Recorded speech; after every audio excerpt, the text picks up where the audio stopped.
Hey everyone, I'm Megyn Kelly. Welcome to the Megyn Kelly Show. Hopefully you joined me and my family in switching the channel to the Turning Point USA halftime show last night. We hope to get into those dueling performances later in the show. But we begin today with the latest in the search for Nancy Guthrie, the 84-year-old mother of NBC News host Savannah Guthrie, who authorities believe was forcibly removed from her home in Arizona a week and a day ago.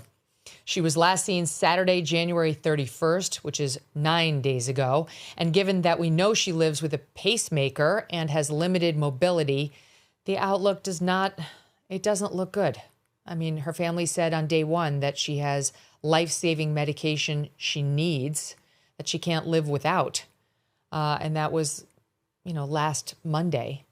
And here we are now, 9 days from the time she was last seen and 8 days from the confirmed disappearance. The latest from the Pima County Sheriff's Department on X, quote, no suspects, persons of interest, or vehicles have been identified. Not even a person of interest more than a week out. Do we believe that? I don't. Let's check in to see what Sheriff Chris Nanos was doing this weekend. Was he looking for a person of interest or a suspect? Let's see. Oh, it doesn't appear so.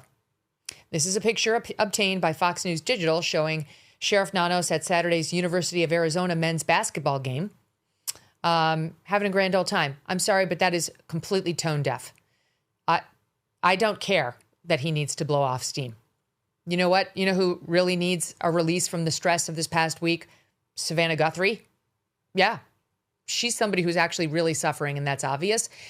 She's not going to be able to go to a sports game to take her mind off of it. Sheriff, because she needs you to do your job and to do it better before she can.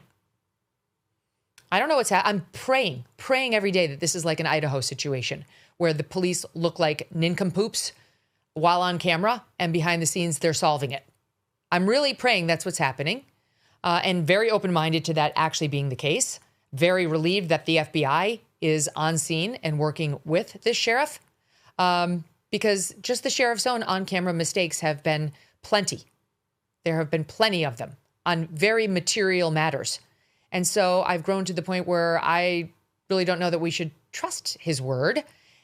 And I also really do wonder how someone could be that tone deaf. If you want to go blow off steam in the middle of a very stressful, busy, possible murder, possible kidnapping situation, you should have dinner with your family. You should have friends over or go to somebody's house. You should not go out in public and cheer on a sports game. It looks insensitive, sir. The Daily Mail reporting this morning that the sheriff's 6-person homicide detective team handling the case lacks major case experience. The investigator leading the probe reportedly has been working homicides for just 2 years. The most experienced detective on the team has worked on murders for just 3 years. FBI Director Kash Patel is reportedly traveling to Arizona today, but we're told it's a previously scheduled trip unrelated to the Guthrie case. We do know that the FBI is on the case. We saw Mr. Yankee co-hosting that presser last Thursday. So let's hope one of or all of these law enforcement agencies figure out what exactly is going on there so that this family can have some relief. We walk you through the developments over the weekend in this morning's AM update, which is definitely worth your time this morning. But to quickly summarize, local Tucson station KOLD received another message purportedly from Ms. Guthrie's captors.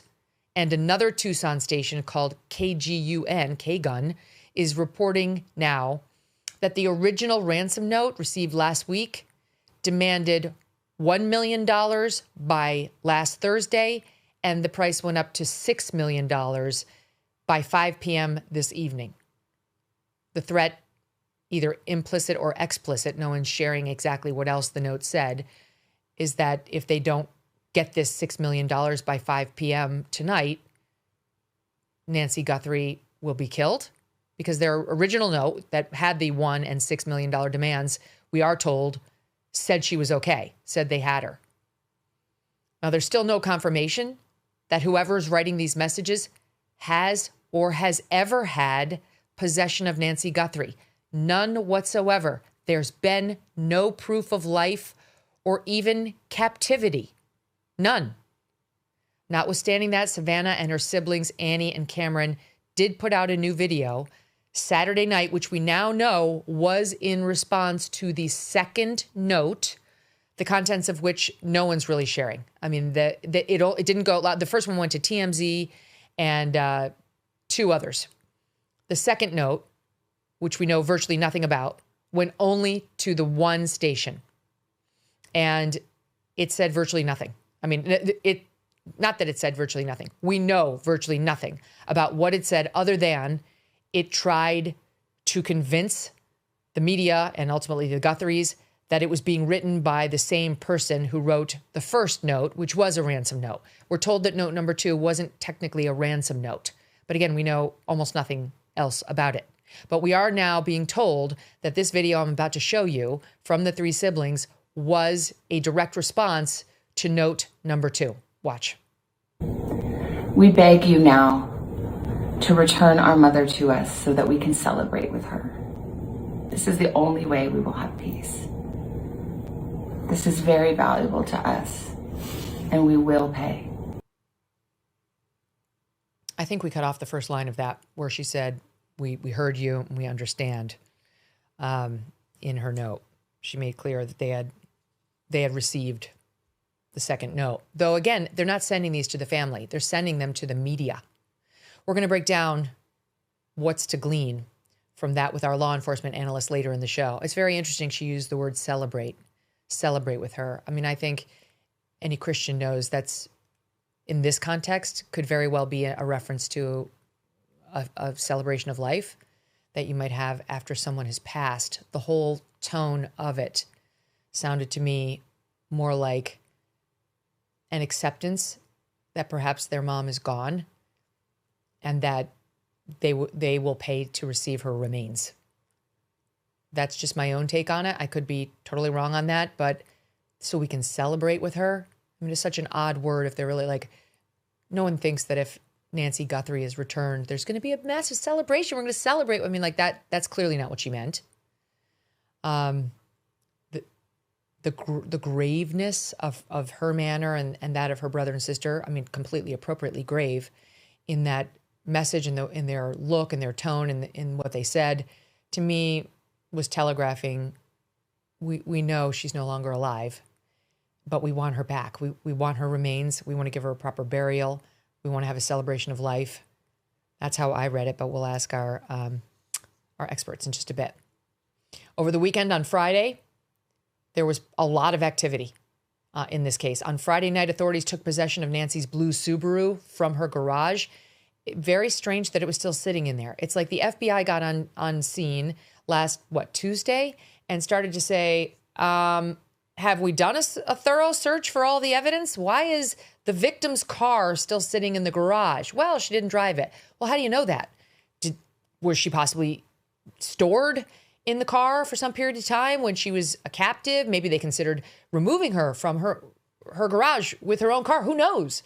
I'm sure somebody got on scene and said, seems like something we might want to search for clues. And now they have. They've seized the car. Investigators reportedly also investigating a nearby Circle K convenience store in relation to either a person or vehicle of interest. Now, we had the locals, the workers at that Circle K speak to the media and say, yeah, law enforcement came by here and they wanted to know about a person who came by here, and we showed them a videotape and they took it. Now, I mean, again, the law enforcement's coming out saying there's no person of interest, there's no vehicle of interest, there's nothing. Now, we know they're lying to us, okay? Like they're lying. Or they're using those terms as terms of art.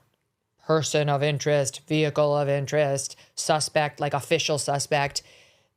We know that's not true. I mean, they are looking at various people and vehicles behind the scene. They've impounded in evidence Annie Guthrie's vehicle, now Nancy Guthrie's vehicle, and they're asking about a suspicious vehicle at the Circle K and seizing surveillance tape of it. They're just not going to tell us. So that's fine. They got to play their game. And I'm sorry, but the media is in a different game. We're in the we get to the bottom of it and find truth game. And I understand they don't want to tell us everything. That's fine. That's how it is in every case. Every case. Until they do want to use us, and then they start leaking to us. We're not at that stage yet. Saturday, we saw that new Savannah tape that we just played for you. Plus, the investigators were seen at Savannah's sister Annie's home until 10:30 p.m. local time. Reports were that they spent some 3 hours inside the home. Now, why would they go there in the evening when it's mostly dark? I mean, it's all dark, 7:30 to 10:30 this time of year, rather than going during the day when it's easier to see. You're going to get caught by the press either way. The press is camped out there. They're not leaving. Could be they just got a tip that evening, but photography flashes could be seen by reporters who were outside the residence, as they have been, and law enforcement knew they'd be there. Yesterday, we saw law enforcement conduct a grid search and look into what appeared to be a manhole near Nancy's home, like a large, picture a manhole removed, and then you just see this perfect circular opening into the earth. And there's been some debate about whether it was a septic tank, although the man putting materials down there wasn't wearing any sort of a hazmat outfit, which those who understand how this is done speculated meant this was not a septic tank, because he wouldn't have been doing that without any sort of mask or gloves or protective gear on, given the nature of a septic tank. So it could have just been a water tank. They're not on the main sewage line, we are told, in this development, so we're just not sure, but he stuck some pipes down there and possibly a metal detector. There's reports that he stuck a metal detector down there. And all you can think about is the poor family, because, I mean, it's like maybe he was looking for a weapon. And of course, one has to consider maybe he was looking for the victim.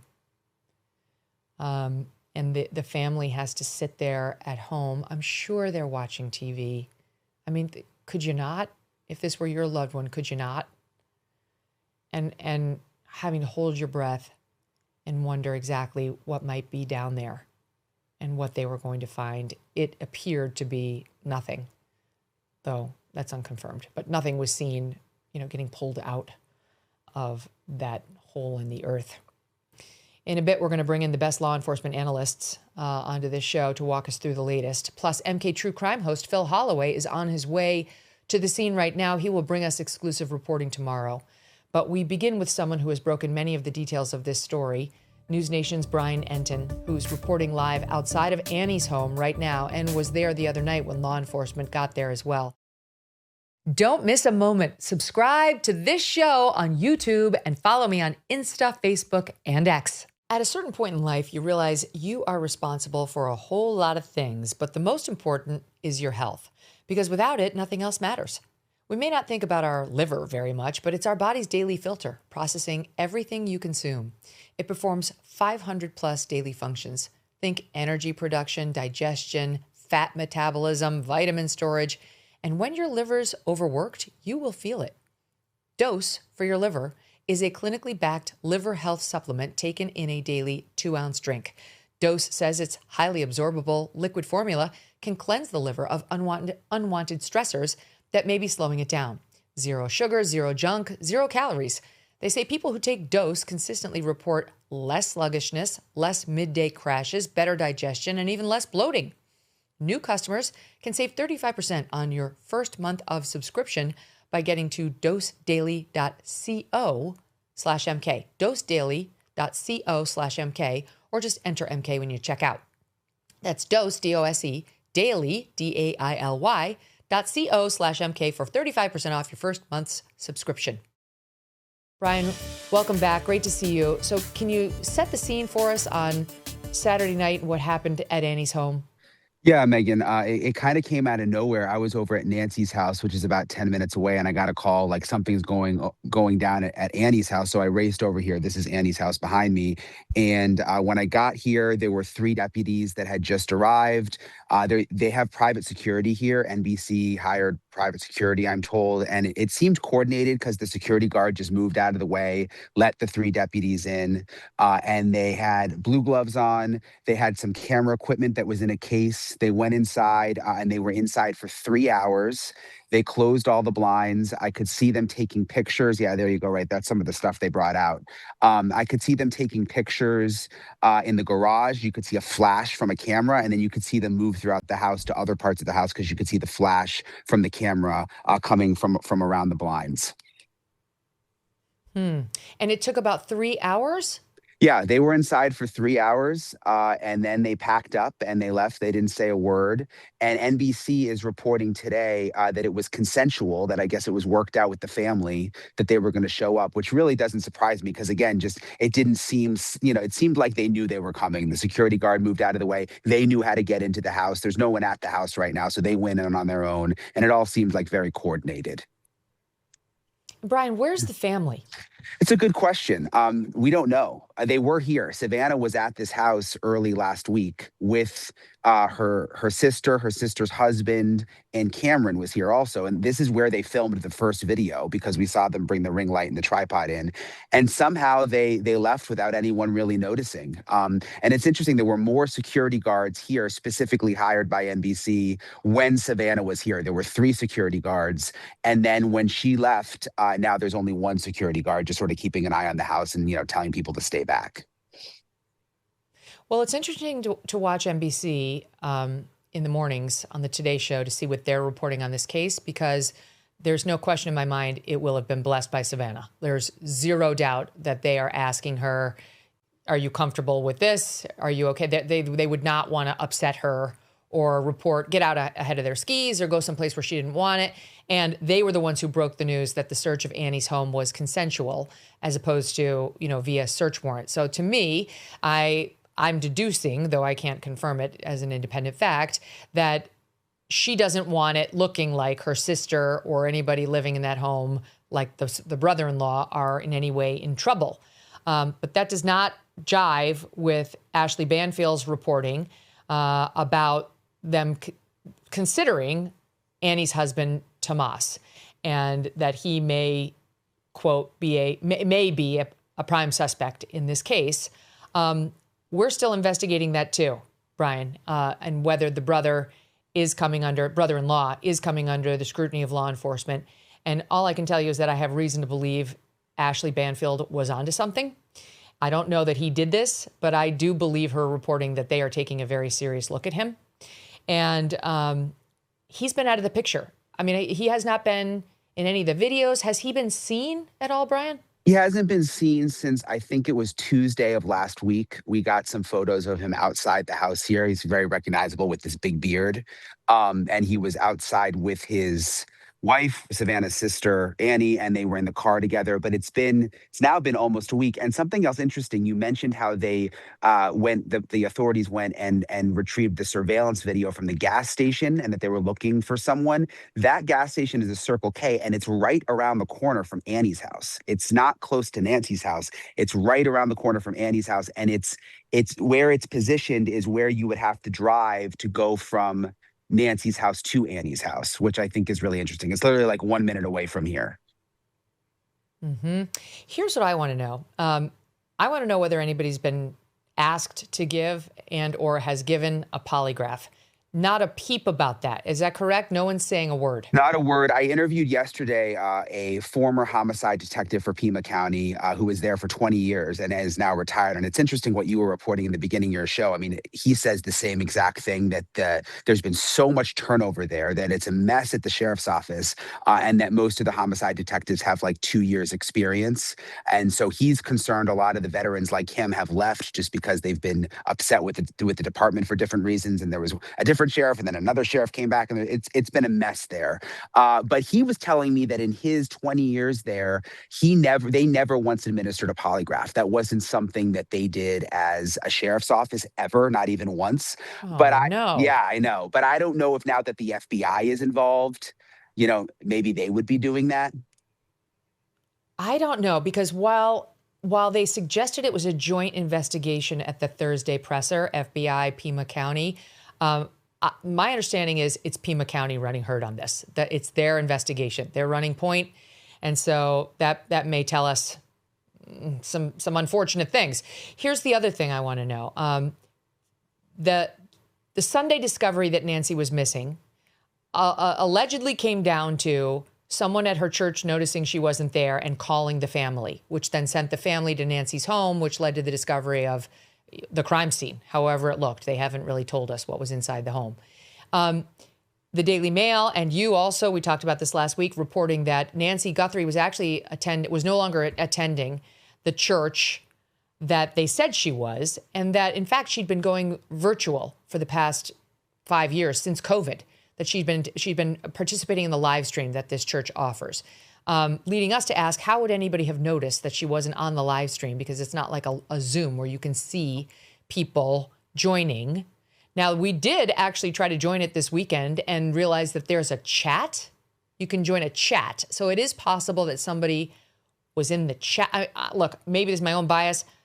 The thought of my mom not only joining a live stream, who's 84, but actually then getting in the church chat during the mass and chatting, like it's an impossibility. Yeah. But maybe Nancy Guthrie was a lot more tech savvy than my 84-year-old mom. Could be. She had an Apple Watch.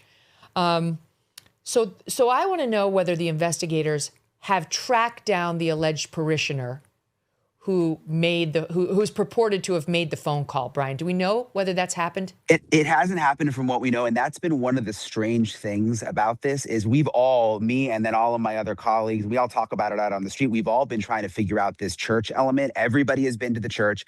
Everybody has talked to the pastor. And the pastor has said that she went to the church, but that she hasn't come back in person since COVID, that she goes virtually, and no one seems to know that she went to another church. And the church over the weekend at their service, the pastor talked about Nancy, and it appears that's the church she goes to. And what I thought was interesting, Megyn, is at the last press conference, the sheriff never brought up the church again. It's almost like he said that the first time right after this happened, but then no one ever talks about the church anymore. So I don't know, the sheriff made a lot of weird off the cuff remarks and mistakes. Like, I don't know if that's just something he said initially, and now there's another reason that the family was concerned that has nothing to do with the church. I just don't know. Here's what he said when asked. The question was, have you interviewed the people that reported her, meaning Nancy, missing from the church? And he responded, we're doing all kinds of interviews. Yes, I'm sure we have. Okay, which is not actually a yes. That's not actually a yes at all. It's actually kind of disconcerting.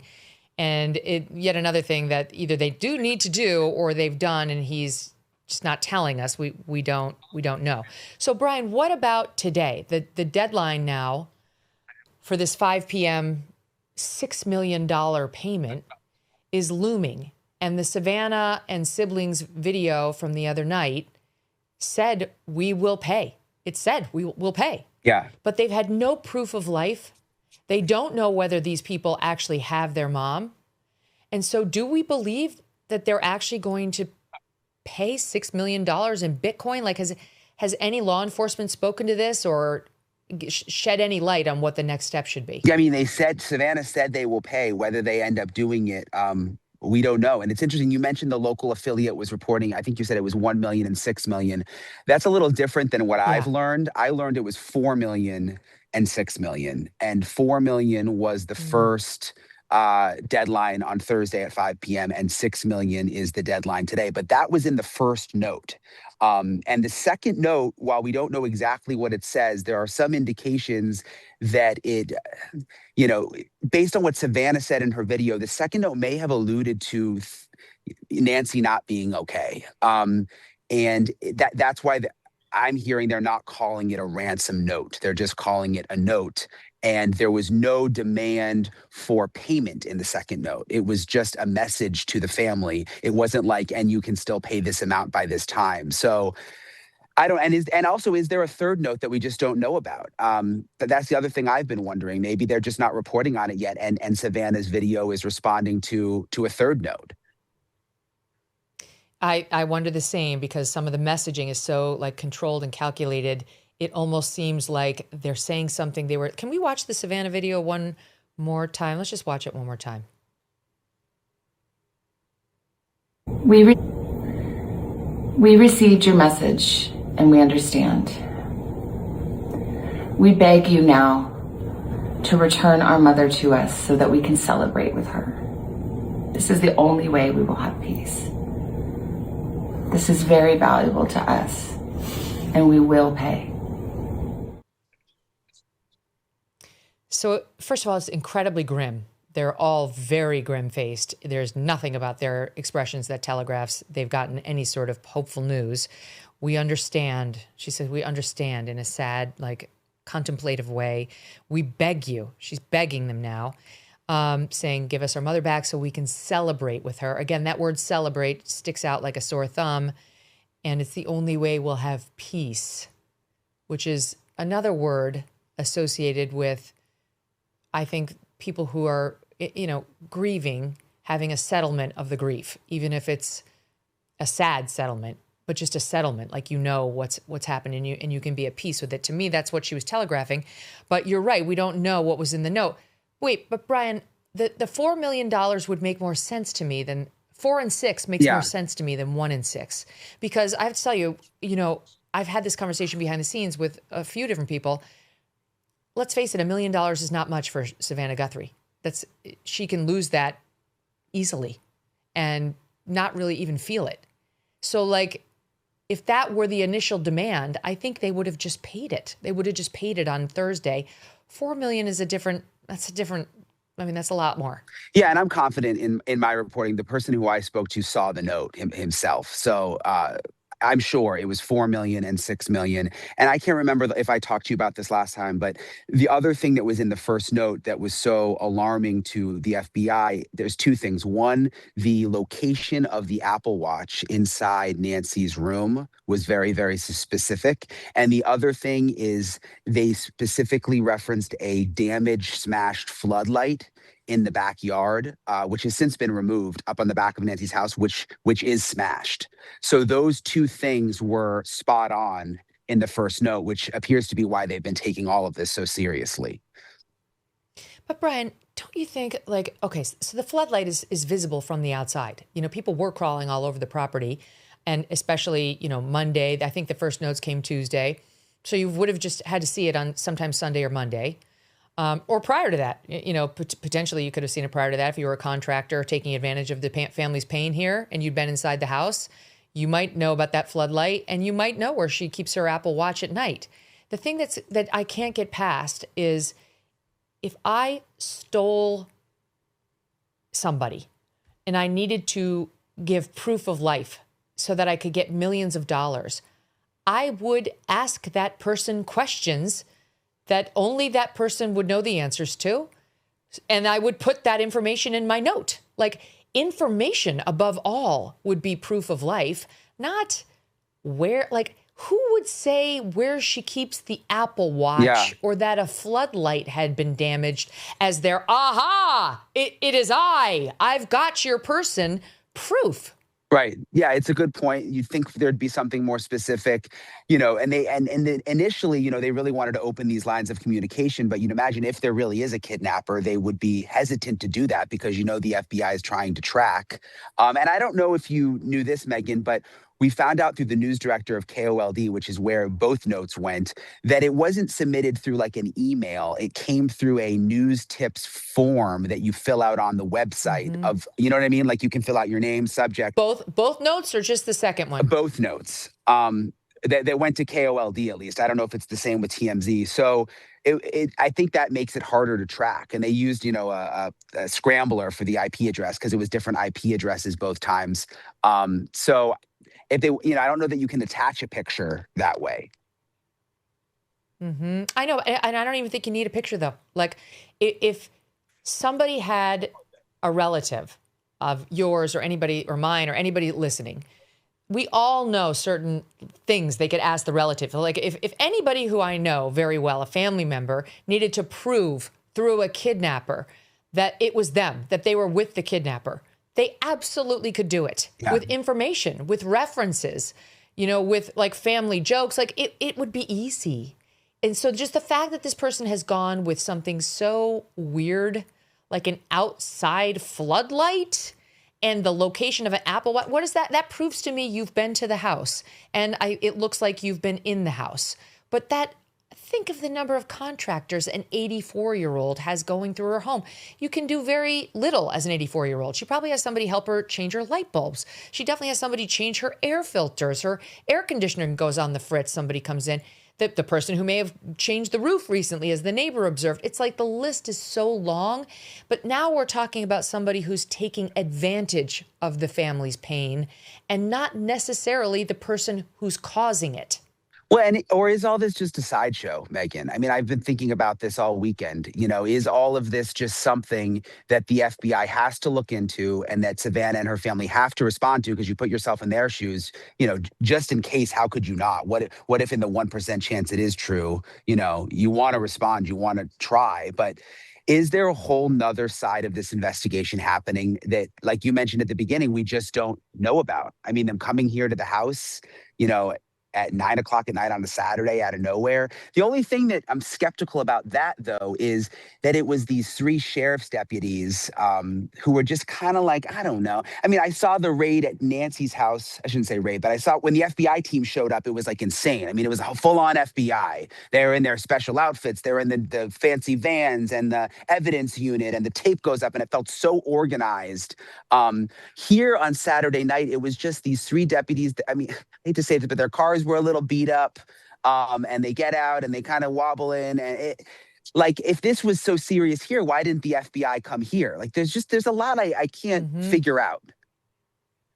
And all we know, so like from what you could tell from outside, was that they were taking pictures on the inside, right? Like, right. Could you tell whether they were spraying chemicals or, anything like that inside? No. And I've heard people say, could it be luminol? They do that at night sometimes to, so that they can use a black light and see if there's blood inside. That could be one of the reasons they came at night, or maybe, like you said, they may have just gotten some piece of information and they said, let's go out there. Or like what feels like the rest of this investigation, maybe they're just realizing, oh God, we forgot to do this. How have we not done this yet?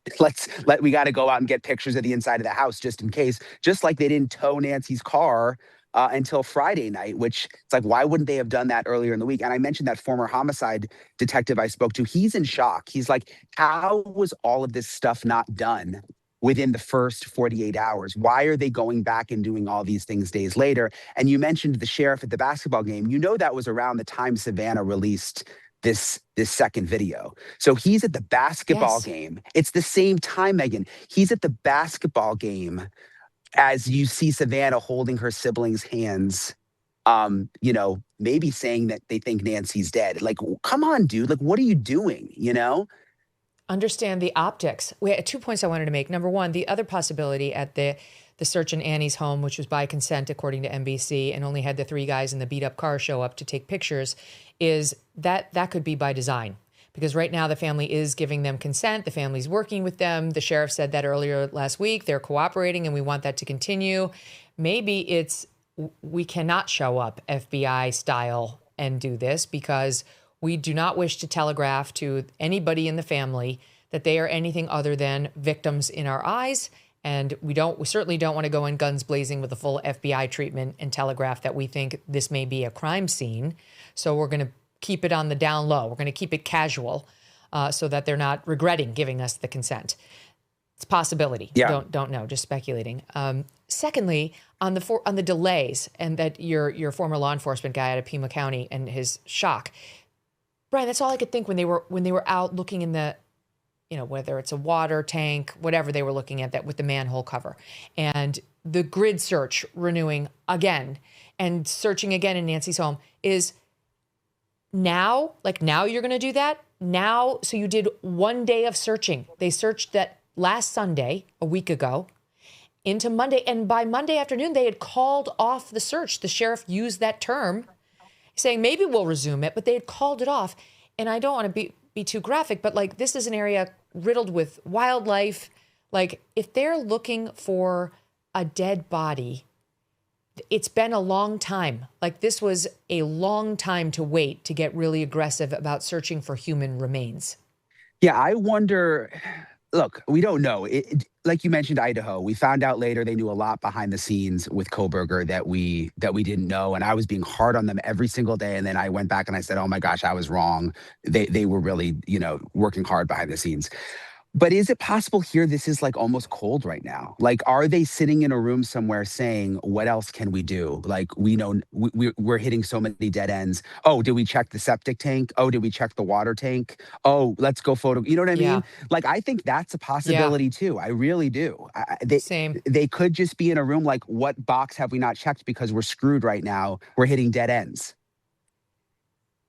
But it does make you wonder whether they've seen something via an email, a cell phone record, or something to suggest that Nancy wasn't kidnapped, that she was killed. I think there was And something that- in the second note. I do. I think the message, the reason they're being so careful not to call it a ransom note, and it was a message, I think there was something in that note that led Savannah to be very specific in her wording there. So do you think, Brian, then like your gut, I know you don't know, but do you think that the notes are coming from the actual perpetrator? I mean, I wish I knew. That's the big question. I'm still 50. Everyone keeps asking me, like my mom's texting me every morning. I'm still 50-50, like on whether this is really a kidnapping. Like I go back and forth because so much of it doesn't make sense. But would they put Savannah through this? Would they be I mean, just the misery that she has to go through when she makes these videos, and you know that they've got to be treating her with kid gloves and feel terrible for her. Would they be putting her through that if it wasn't legitimate, if they didn't believe it was a possibility? Law enforcement. Yeah, law enforcement, I mean. But at the same time, if there is someone else involved, and you go back to Banfield's reporting, and I don't have any of that reporting, but if it is some kind of inside job or someone who knows the family, are they also treating it with kid gloves and saying, we got to check every box here. We're not rushing into this because this is Savannah Guthrie and we're about to like humiliate this person. I mean, you know what I mean? I mean, imagine you would feel suddenly it's someone in your orbit that is responsible. So I do think because it's her, they're being very, very careful.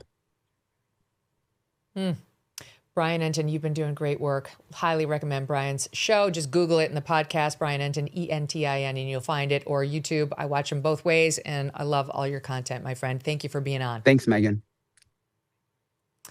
Coming up, we dig into the case further with some law enforcement experts and more, and I have a lot of questions that I want answered, a lot, and we're going to get into them next.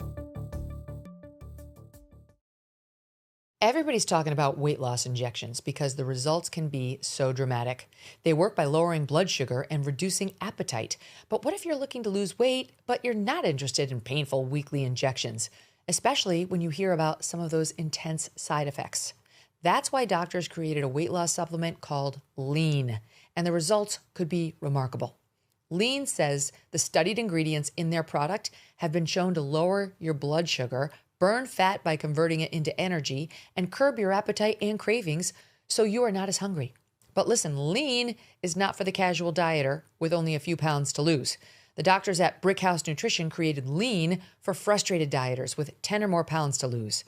You could get started with 20% off and free rush shipping, adding Lean to your healthy diet and exercise plan. Visit takelean.com and enter MK to get your discount. That's promo code MK at takelean.com. As we've been reporting, it is very difficult to obtain information from authorities in this case, who are still claiming there is not even a person of interest. But one thing that's clear is the Guthrie family believes there is at least a chance the ransom notes are from Nancy's captor or captors. There's no other explanation for the 3 Instagram videos from Savannah's account where the siblings ask for further communication about how to get their mother home. To help us analyze all this, we wanted to bring in a seasoned hostage negotiator, and it's hard to find someone with more experience than our next guest. Commander Daniel O'Shea is a retired Navy SEAL who served as the coordinator of the hostage working group for the U.S. Embassy in Iraq from 2004 to 2006. O'Shea managed more than 400 hostage incidents in his time in Iraq, and by the time he left, kidnappings had dropped to the single digits. Dan, welcome to the show. It's my pleasure and honor to be here, Megyn. Okay, so we're going to play it one more time, the latest video, and get your take on what, if anything, you think has changed here. Here it is. This was released on Saturday night. We received your message and we understand. We beg you now to return our mother to us so that we can celebrate with her. This is the only way we will have peace. This is very valuable to us, and we will pay. What do you make of it, Dan? It's heartbreaking. I saw hundreds of these pleas from families from all over the world to try and bring their loved one home that was taken hostage by the likes of Al Qaeda and other jihadist groups in Iraq. So it's troubling because it's the pain and anguish of not knowing, and it brings back a lot of flashback of a lot of memories. But you can never give up hope. We had cases where there was a deadline set. Presumably, we know this group harmed, Miss Guthrie in the initial abduction because there was blood left at the scene, and we only know what blood was left outside. We don't know anything about what's been done forensically inside the house. So that's my biggest concern, is that the propensity for violence from the get-go is why everyone should be very concerned. And not so much because of the deadline, but because that the group doing this has already shown they're willing to be violent with an 84-year-old woman, grandmother as well. So, I mean, one of the big questions here is, are the people torturing the family with these notes the same people that have or hurt Nancy Guthrie 8.5 days ago? I was saying to Brian Entin in the first segment, Dan, I just have a really hard time believing the people writing these notes were involved in Nancy's kidnapping or whatever happened to her. Because I was saying that if I had Nancy Guthrie, if I went to the trouble to kidnap somebody and then wanted to prove to somebody that I had her, I would not be referencing some damaged floodlight or where her Apple Watch was in her home. That's bullshit. That's the kind of stuff you manage to see through a window. And to me, it sounds like you're trying to sound like you know more than you do. If you've got Nancy, you can ask her anything that would prove to her 3 children who know her better than anybody that you actually have her. You don't have to do a picture. You don't need a video. Right. You just need her to tell you things only the children and the mother would remember from their childhoods.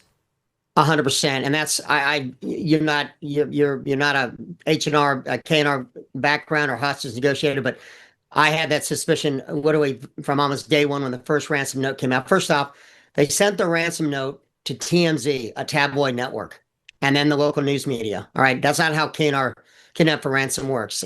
If kidnapping is a business around the world, and the groups that do the kidnapping, they have the prize. They grab the prize, and they want to keep that prize protected, and they want to demonstrate to the prospective buyer, payer, that we have who you're looking for. Let's start the negotiation, and you come out with a large number. That 4 million initial to 6 million, the latest ransom demand, that's not outside the norm range for an American, because that's, this is a big business. And because obviously Savannah Guthrie, big news network, morning show host, she's going to have the resources to probably come up with that kind of money, and that's what they're counting on. But then you've got to negotiate in good faith. And from no way, shape, or form has the group that is claiming to hold her been operating in good faith. And the fact that they haven't been able to provide a substantial proof of life, or even trying to submit some AI version of it, which could have been, suspect that they're trying to do this. But I am suspect that the group that has her is the group that took her response for abduction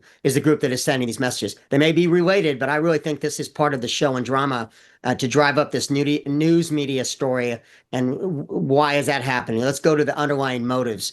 And the motives may not be money. And I don't think it's money they want here. I think they want the news media attention, focus on this case, to maybe get some other news stories off the net, and then go, why did they target, Savannah Guthrie? And you have to look at, well, she's not a controversial figure like yourself, or say a Candace Owen, where you have people on the left or right. I mean, just being honest, that you've got enemies. You've got people that don't like you. But, Savannah Guthrie is, I don't watch her morning show, but I know who she is. And she's like a very nice lady.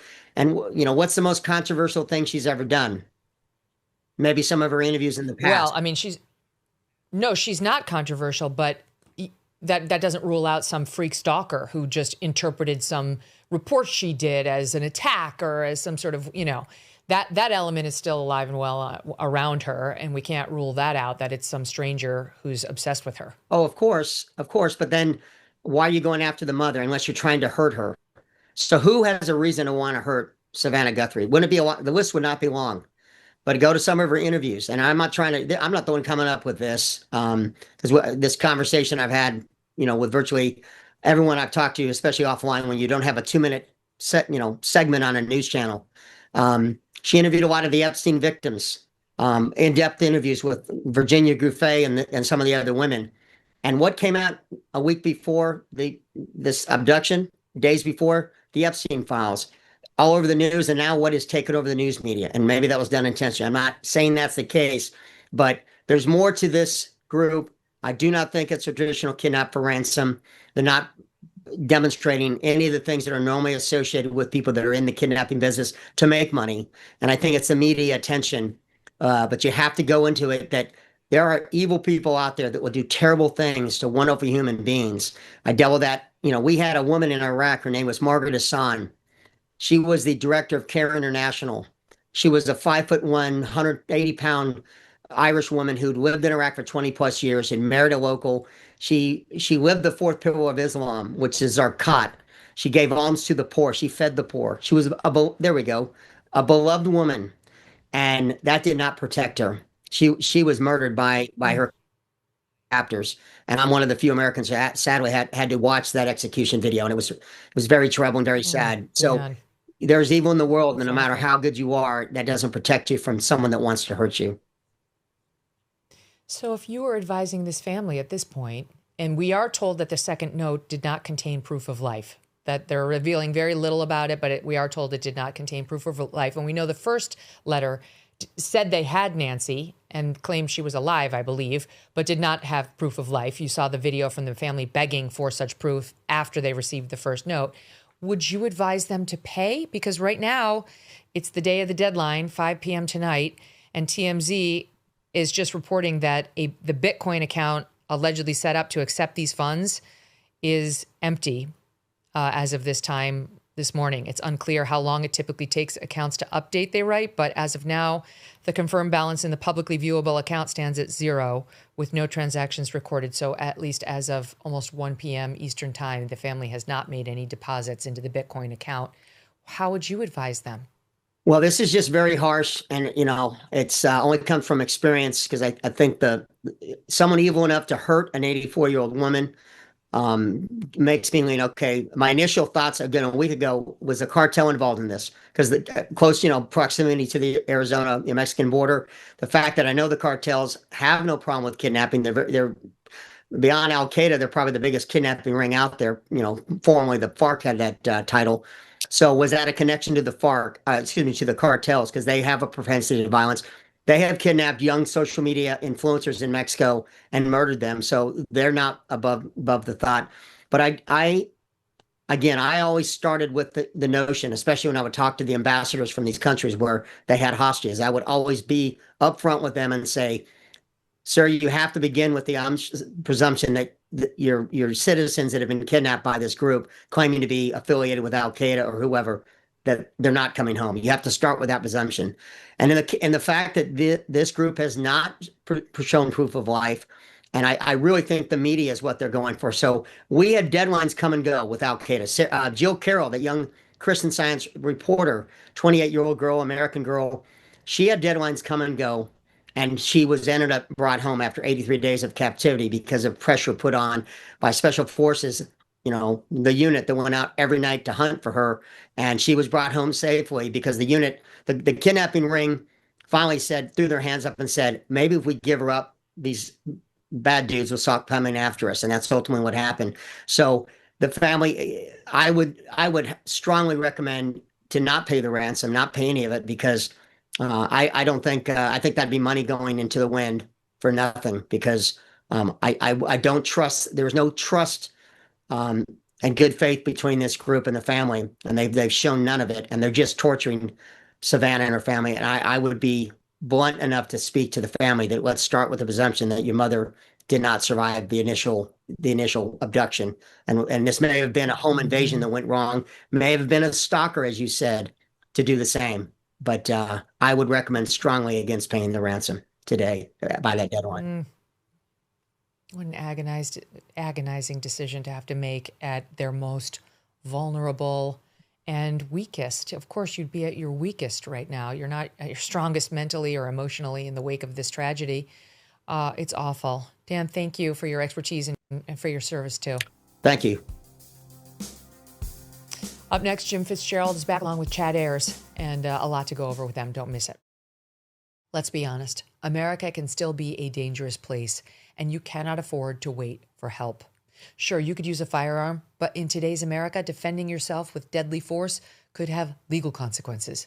According to FBI data, 99.9% of all altercations do not require lethal force.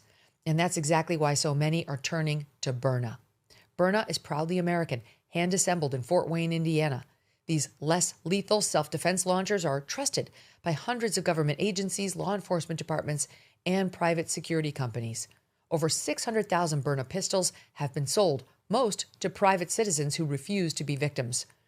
Byrna launchers fire rock-hard kinetic rounds and powerful tear gas and pepper projectiles, capable of stopping a threat from up to 60 feet away. No background checks, no waiting periods, and Byrna can ship straight to your door. Take responsibility. Protect your future. Visit Byrna.com right now, or your local Sportsman's Warehouse. That's BYRNA.com, or your local Sportsman's Warehouse. Visit now and be prepared to defend. Back with me again this week to discuss the latest on the Nancy Guthrie case, former SWAT team leader Chad Ayers and former FBI Supervisory Special Agent Jim Fitzgerald, co-host of the Cold Red podcast. Welcome back, gentlemen. Let's start with what President Trump said on Air Force One on Friday. Here it is. Mr. President, you promised Savannah Guthrie's family the full support of federal law enforcement. FBI is now... I'll give you a little statement. I think we're doing very well on that regard. You're probably surprised to hear that. I think we're doing very well. Very well, meaning we have some clues, I think, that are very strong. And I think we could have some answers coming up fairly soon. Is this a nationwide search? Is this a search going to Mexico? I'm not talking about a search. I'm talking about a solution. We have some things, I think, that will maybe come out reasonably soon from DOJ or FBI or whoever. That could be Suspect? Yeah, could be definitive. Yes, a lot's taken place in the last couple of hours. A lot of things have happened with regard to that horrible situation in the last couple of hours. Okay, a lot in there. We're doing very well. We have clues that are very strong. We could have answers very soon. I'm not talking about a search. I'm talking about a solution. We have things that may come out that could be definitive. Is there a suspect? And he quickly says, yeah. It's almost as an aside. He says, yeah, things that could be definitive. And then he mentions FBI and DOJ. So let's get right to it, Jim. What does that mean? What did you take away from that? Yeah, I'm racking my brain, Megyn, if I've ever worked a case in which the president directly involved himself. And there's some big ones I worked, and the DC sniper and anthrax all happening in the DC area, but I don't remember direct and where sort of promises are made. I won't call them promises. Look, I think President Trump's heart is in the right place. The Guthrie family wants to hear something positive, but you got to be careful with creating too high of expectations. And I guess that was Friday from what you said. So we're looking at now 72 hours since he made that statement. There may be some investigators not happy he made that statement, but he said it was definitive or things definitive could happen, yet he was sort of vague at the same time. So sometimes investigators, you can actually plan sort of leaks, if you will, to sort of force the hand of a bad guy, whoever they are. I mean, usually it's someone holding someone in custody, someone's presently in danger. I can't imagine someone reaching out to the president, hey, could you drop these lines for us? But no doubt he's in touch with Kash Patel, Pam Bondi. They're in touch with the people in the field on the street there, and he's echoing something. He wants to give the nation something positive to think about, and I'm not saying he's lying. He's not at all. There may be things that have been developing, but it's a slow burn here, and everyone wants to make everything right. I don't think President Trump was lying at all. I think President Trump was telling the truth. I think President Trump was excited that he thought we were about to have a breakthrough on this case. And I don't think his people would have told him that if it weren't true. And he's the one who mentioned FBI and DOJ. Yep. So it could have been either one or both. You know, it could have been, obviously we know the FBI is there on the ground and co-hosted the presser that happened on Thursday, but they answer to the DOJ. All their work, if it comes to something, would ultimately be coming to something for the DOJ to potentially do something about it. So they could be equally informed. So who knows? But I don't think for one second, Chad, that President Trump would have said that if he hadn't been briefed in a way that was promising and that he was feeling like we're getting there. The thing that I found most interesting was if I were Savannah Guthrie and I heard that, I would pick up the phone in a second and call him. He called her last week to tell her whatever you need. And I'd say, what do you have? And then President Trump's in a tough spot because maybe he's not ready to reveal that yet, no matter who it is. And now you're talking to the victim of the crime. I don't know. But what did you glean from it, Chad? You know, Megyn, I agree absolutely with what Jim just said. I will say this. Look, I am a huge supporter of our president. I'm a huge supporter of Kash Patel and what the attorney general has been doing. But I've got to, you know, we do know that President Trump loves to talk to the media. He loves to speak and throw things out there. But I agree with what Jim said. I agree with what you said.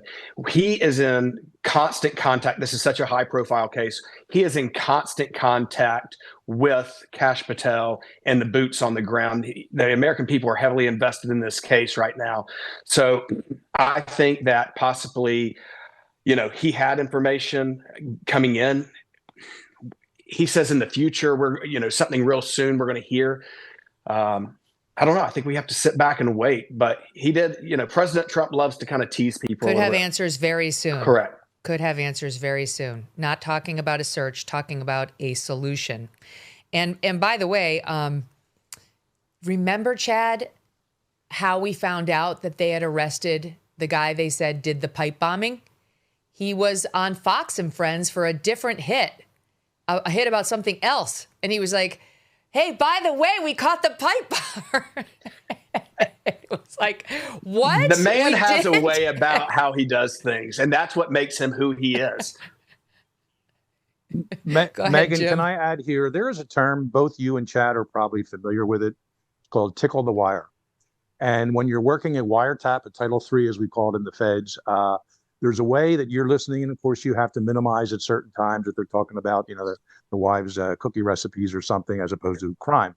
So what the agents would do, though, and what I was part of, is you do something. You have a police car go by the suspect's house. They're involved in something. It's not necessarily a kidnapping like this, but they're involved in some kind of bad deeds, and you have that. Or you have you know, someone knock on the door kind of suspiciously, or a letter goes to the house. And then you're waiting to see what they say on the phone when this event happens that you, the investigator, stage. And the nickname for it is tickle the wire. Well, okay. Do we have a version of that in which the president is serving as the tickle the wire force? Because I will tell you something. He's the tickler. He's the tickler. I don't know if he's been called that before.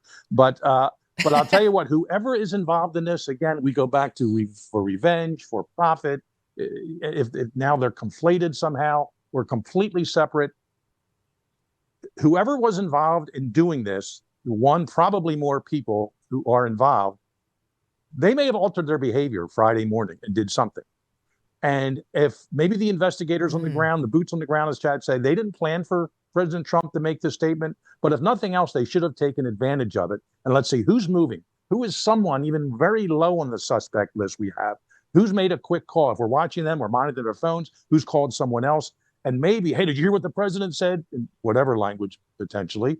And that could be a clue that the investigators weren't even necessarily looking for, or that, you know, initiated themselves, but then something happened afterwards. So it's a known tactic in law enforcement, completely legal, this tickle the wire concept. Usually the wire, of course, is the wiretap of a phone line, cell phone landlines, whatever.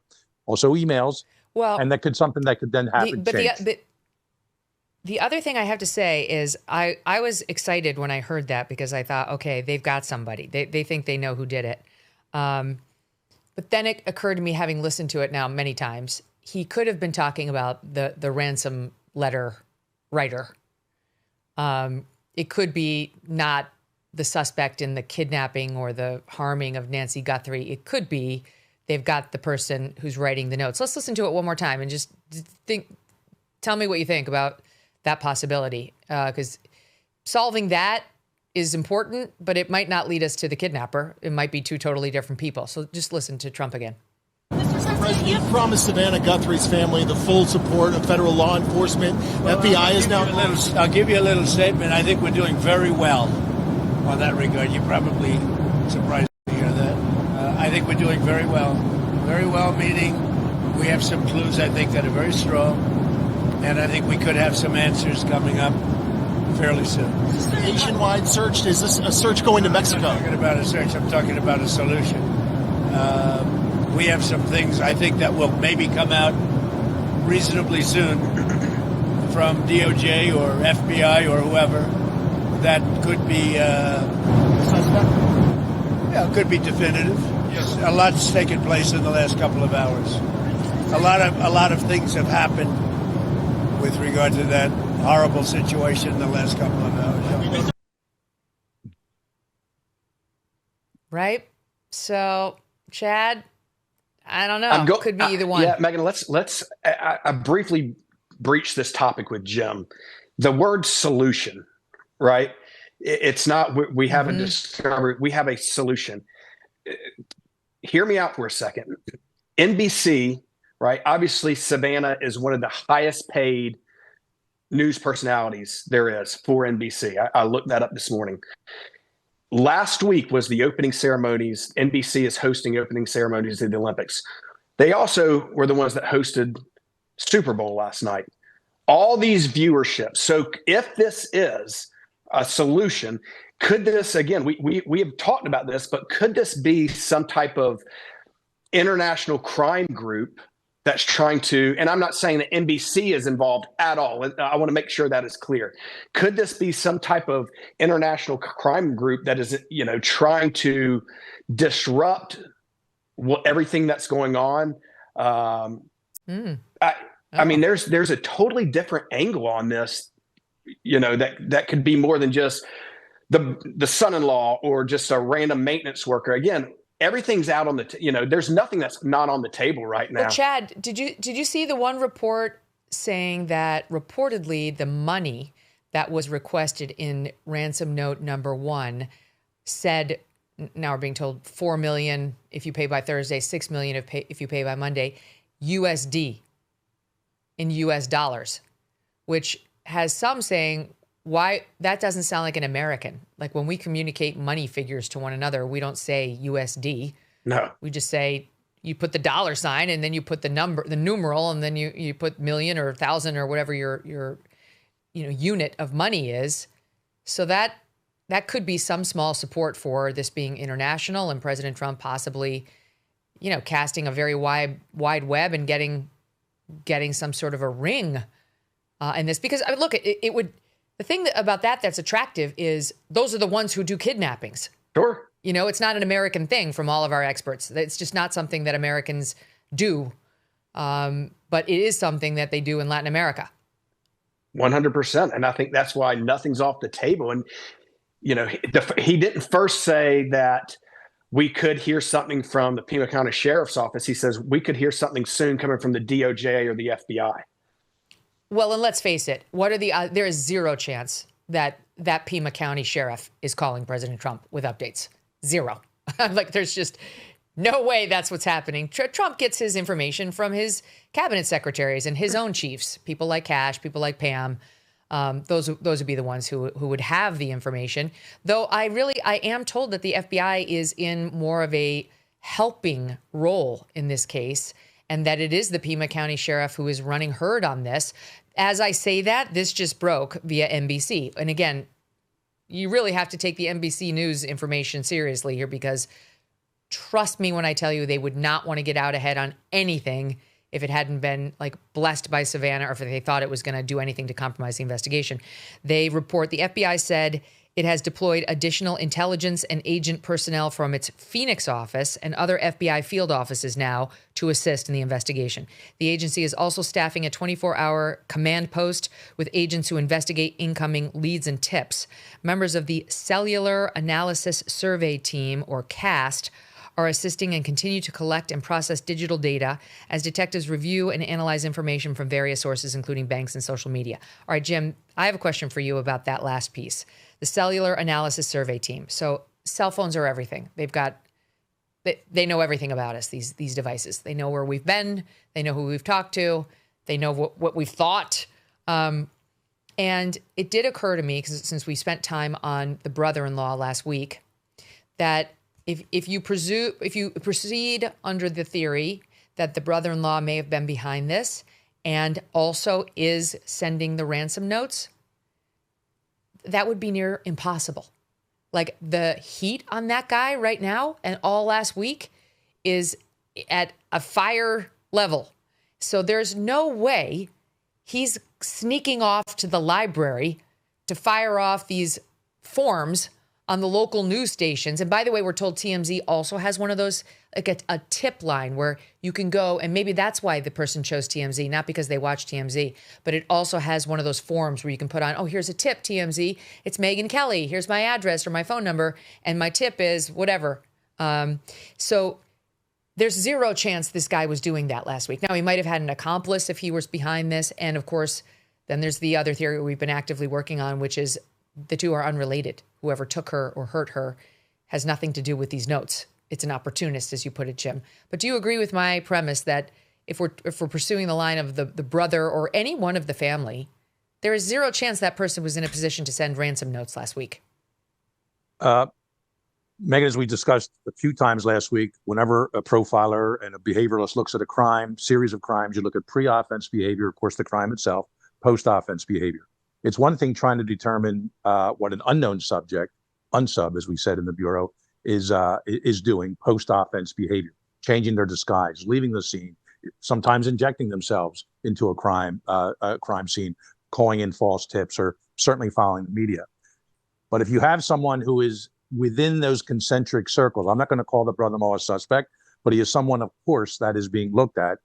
It would be, you said zero chance, I would say virtually impossible, maybe less than zero, that he's out there putting these ransom demand email communications, whatever they are, multiple ones now in that regard. There's no way he's doing that. Look, whoever this may be, and it was a revenge thing it was for profit to begin with.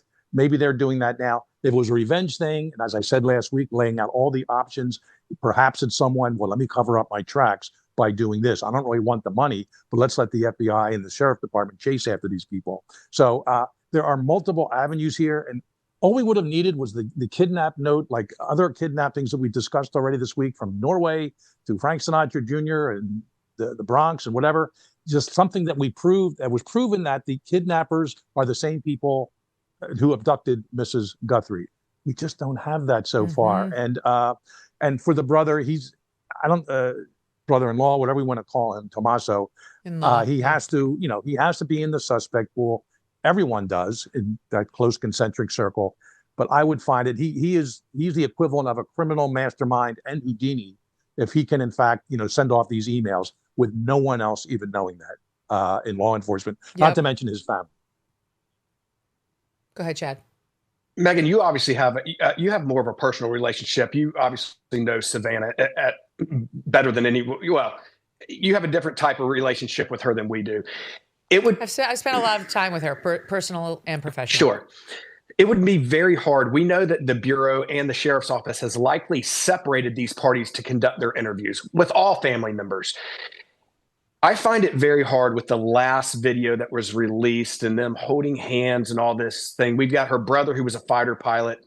I would find it very hard to think that two people, if they had any inclination that their sister and brother-in-law were involved in this case, that they would be able to put on some bullshit face, and act like nothing's wrong and we're a close family, and that if they really believe that the in-laws Well, are let me involved. ask you this, Chad. I agree. I don't think Savannah suspects her sister at all, and I haven't heard anybody report anything about the sister being involved in this in any way other than she's married to the brother-in-law, and that report we know of originating with Ashley Banfield. So yes, I agree with you. But there's been a lot of activity at the sister's home, at Annie's home. Now there was a search earlier this week, then there was a search Saturday night that NBC News, again, was sure to report this morning was by consent, meaning Annie and presumably Tomas, the homeowners, gave consent, but we also haven't seen Tomas. And so I don't want to presume without knowing that he's still in good standing with the family. We have no idea whether he is. Like, it is a possibility that even Andy is saying, oh my God, why do they keep searching our house? Is it possible that Tomas was involved? I doubt it. I'm just saying the fact that they're sitting there holding hands, I agree. There is no chance Savannah suspects her sister of anything, nor has anybody been able to accuse her sister of anything. However, it doesn't really tell us anything about the brother-in-law, Chad. Yeah, it would be very confusing, and it would raise a lot of eyebrows if all of a sudden Tomas was involved, all this Bitcoin gets delivered, or cryptocurrency, whatever it is, gets to him, and all of a sudden, next year there's a lot of family vacations to Turks and Caicos and a new Lambo sitting in your... That's how they catch you. Right. Like, you're done. You're done. They can't trace the Bitcoin, but eventually when you get the Bitcoin, you have to cash it in at some point if you want to enjoy it. And that's how they get you, because they have like a small circle of suspects, and you may think you can outweight the feds, but they can outweight you. And 5 years from now, you suddenly have $6 million you didn't have, and you have some working class job, you're in trouble. But here's the thing, Jim. They keep going back to Annie's and Tomas's home, and they went back at night. And yes, it was low key. It was 3 guys and beat up cars. It wasn't the full force of the FBI with the gloves and the command, the way the FBI can burst in. I know how the FBI can burst in because my neighbor in my old building got the FBI treatment at 5 a.m. one day when they arrested him for allegedly being a mini Madoff. And then I had the misfortune of riding the elevator up with him when he bailed out. And I had heard it was all over the news. We were in the elevator together, and I didn't know what to say to him. So he's sitting there with his lawyer going back up to his apartment, and I'm sitting there going back up to my apartment, and I came up with the following. Don't let the bastards get you down. It was. What am I saying? It was you. I don't know whether it was you who did said that. I'm kidding. I wasn't there. It was it's very awkward. I'm like, I'm not good in these situations. I don't find the right words. Okay, but my point is simply, we don't know why they keep going back to Annie and Tomas's house. And this is where all weekend I've been wanting to ask you guys about this, because I really thought we made some progress on Friday when we really were analyzing the timeline that had been given the day before. Came up with it was a 41-minute time stint that we think the perpetrator was in the house. If you go from 1:47 when they disconnected the Nest cameras to 2:28 when her pacemaker stopped communicating with the iPhone that was in her house. 41 minutes. And we spent a lot of time on why does it take 41 minutes to kidnap an 84-year-old woman? And is it possible that they killed her? That's what happened in that 41-minute stint. But then we got to the point where we just did not think that could be the case, because the pacemaker would have shown the cardiac event ending her life if it happened prior to 2:28 a.m. So that pacemaker is really everything. But then over the weekend, I got to thinking, how much do we really know about the pacemaker? Like, is it possible, guys, because all we know is that she got far enough away from the iPhone that it stopped recording events. But is it possible the police know there was something catastrophic that happened on that pacemaker prior to 2:28? They haven't told us anything about her heart or anything about the pacemaker, except that it disconnected from the iPhone at 2:28 a.m. Now, they then launched this big thing where they said, we think she's still alive. And so they could be lying to us. But is it because my takeaway watching all these searches was they think she might have been killed at Annie's house. That's one of the possibilities. Why are they going over there for 3 hours taking pictures in the night lighting it up with something. I don't know. Again, this is second time back there when we have been told the crime scene is at Nancy's house. So they keep going back to Annie's house where she had dinner that night.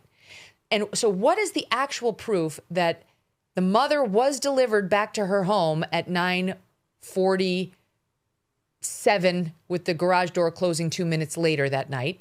Like, what is the proof that that actually was Nancy Guthrie getting delivered back into her garage? And what is the proof that there was nothing on the pacemaker, from any point in the evening up to 2:28 a.m.? Yeah, proving the negative is always a tough task for in any situation, much less criminal investigation. And I guess you're right. I mean, especially with the way the sheriff changed his explanation of, we know she was dropped off at whatever it was, 9:47, and then we know, the family said they dropped her off at this time. We're only going on that eyewitness account from the family members, one or more. Again, it's not clear, purposely probably so, but maybe on the part of even the family, without speculating there. But there's a lot of questions. The pacemaker part and the irregular activity that would show. I mean, they do show, and I've worked cases in recent past more as a consultant than in the FBI. Especially people with these Apple watches that are hooked up to it, same principle. You can actually see when a person dies, and it makes a medical examiner's job much easier than just looking at undigested food and issues like that. And it certainly can add to it. So why though would if they think she died at one house or the other, Megyn, and the family is making these pleas to bring her back? It's just. It's just so confusing on my part in that regard, and I agree, how that it's so would confusing. make any sense. So this is where I went. If you trust in the pacemaker and you trust in the fact that the police aren't going to be doing this wild goose chase, knowing that the pacemaker showed she died, earlier in the evening. If they think she died, at 8:30 or 9 o'clock, then that would explain the search at Annie's house perfectly, right? Because she was at Annie's house at that time. But that's not what they're saying. They're saying she went back home. They are engaging in the goose chase, so presumably it's not wild, and they do believe she was alive when she left the house at 2:28 a.m. So what are they doing at Annie's house? Why are they back at Annie's and Tomas's for 3 hours taking pictures, Chad? Is it think about this. Hold on, Megyn. Think about this. Their shoes, their boots. Why is it that Nancy Ubered to the house for dinner but didn't Uber back? They're saying they drove her back, because if she Ubered back, we would have a definite interview from whatever that Uber driver was and saying, no, I dropped her off. Like you said, we're solely going off of the family saying we drove her back and we dropped her off because we had the doorbell or let's be honest, nobody's going to remember the exact time. They're basing it off this, the garage door activation. Garage door. So is it not odd if mom Ubered over for dinner, but we drove her back? So, and then they mentioned that they were there playing games as a family. That tells me that, and they said with the grandkids. So we know there's multiple. I would find it very hard that you would commit a homicide in front of your own children of their grandmother, if they in fact were there. And again, the pacemaker would presumably show that her life ended well prior to 2:30 or 2:28 in the morning. But that suggests to me that then it was things inside the house that may be evidentiary. So what are they? I mean, are they looking for clothing that maybe reflects mud or time in a water tank? Are they looking for boots and whatever mud may be on? Like, what would they be photographing? And they did remove some evidence. They came out with bags. So, and by the way, they came out wearing blue gloves. Does that tell you anything? I don't know if like the standard FBI is like a clear glove and the blue glove is something to deal with chemicals. I have no idea, but they were wearing gloves. So obviously they were trying to protect at least against their fingerprints getting all over this place. And to me, it seems, Jim, that they were treating it as a potential crime scene. Everything and every place associated with Nancy Guthrie right now has to be considered a potential crime scene. There are multiple crimes. Whenever this thing is resolved, we hope it is, obviously inside the house by the front door is a crime scene of Mrs. Guthrie. And then the vehicle that was used to transport her, we're thinking it was a vehicle of some sort, And then if she was being held somewhere or put into a place in the ground or undercover, that's yet a third crime scene. Sometimes people go out and move remains. That could be then a fourth crime scene. So they're going to look at. So now we're not looking outside at this point. Now we're back at Annie's house and her husband's house. They feel they have some basic information that they just want to tie some loose ends, and they are doing it. And Megyn, you brought up on Friday or so when I said they really need to get into some more intense interviews, perhaps polygraphs. Well, they don't want them to lawyer up. So that would explain why, and I get that part of it. You always have to walk that thin line. You don't want to press it too hard, so they don't lawyer up. It has to be custodial interview if they're in their house, of course. Miranda doesn't apply there. They're not in custody. So they can do it a lot lower key, some friendly type people. Hey, just a few more questions. We all remember the famous Columbo show. One more question as he's walking out the door. But they would do this. That was the one that would get you. That's right. But they would do this not so much walking out the door, but coming in the second time. It would be interesting to know whether they're announced visits or they're set up in advance there. Megyn, either we're told it was consensual. That's all we know. Well, yeah, the Saturday night but whether the knock on the door was agreed to in the past, an hour or two before, or something else. Megyn, Well, I don't think they were there. I think they've moved to a hotel. Keep going. Whether we do it right now or another segment, I talked to one of the last kidnappings ever that occurred in the U.S. One of the last was that Sidney Riso kidnapping back in '92. And one of the agents now long retired, but he walked me through some of the things about that case. And I think from context perspective, it's very important to look at that case and others and how that played out. And because on the fourth day, it turns out that Mr. Riso died. And yet the husband and wife couple, so happens a husband and wife, he was former law enforcement. They kept up the facade for like 54 days or so that they were live trying to get the money. And the amount they wanted, by the way, $6 million today, and where NBC may put some of it up even, not just Savannah. They wanted, those kidnappers wanted, and Exxon was willing to pay $18.5 million back in 1992 for the kidnapping, legitimate kidnapping of their executive, in which on the first day, a letter came in the mail to, I think, the local police with the Exxon credit card of Mr. Riso in there. So those kidnappers really played to that. Well, his newspaper was delivered every day when people used to get newspapers, but the kidnappers went out that morning and pulled the newspaper down to the bottom of the driveway. Pretty big house, maybe something like where Mrs. Guthrie lived. So he had to walk farther down the driveway to get the newspaper. And that way they could jump out, the husband and wife, and grab him, throw him in the back of a van. They had to shoot him in the arm to get him under control there. Then he goes and dies 4 days later because he had a bad heart. But they kept that hidden. He wound up his body found in the Pine Barrens of New Jersey 54 days later because a bunch of calls came in. But they were communicating the whole time. And the point is, it's a very bad situation with that kidnapping. And I hate to use the word legitimate, but it was an actual / legitimate, real for-profit stranger kidnapping. All those qualifiers we have to put in there back in '92. And that's how these guys worked it. A lot of miscommunications between the kidnappers and Exxon and so who knows what's been missing in this particular case in terms of communications. Technology is a little better now, but that was just one bizarre case. Well, Jim, we were talking about in the first hour, where is the obvious communication about facts only Nancy would know? They haven't done it, and they haven't done it for a reason.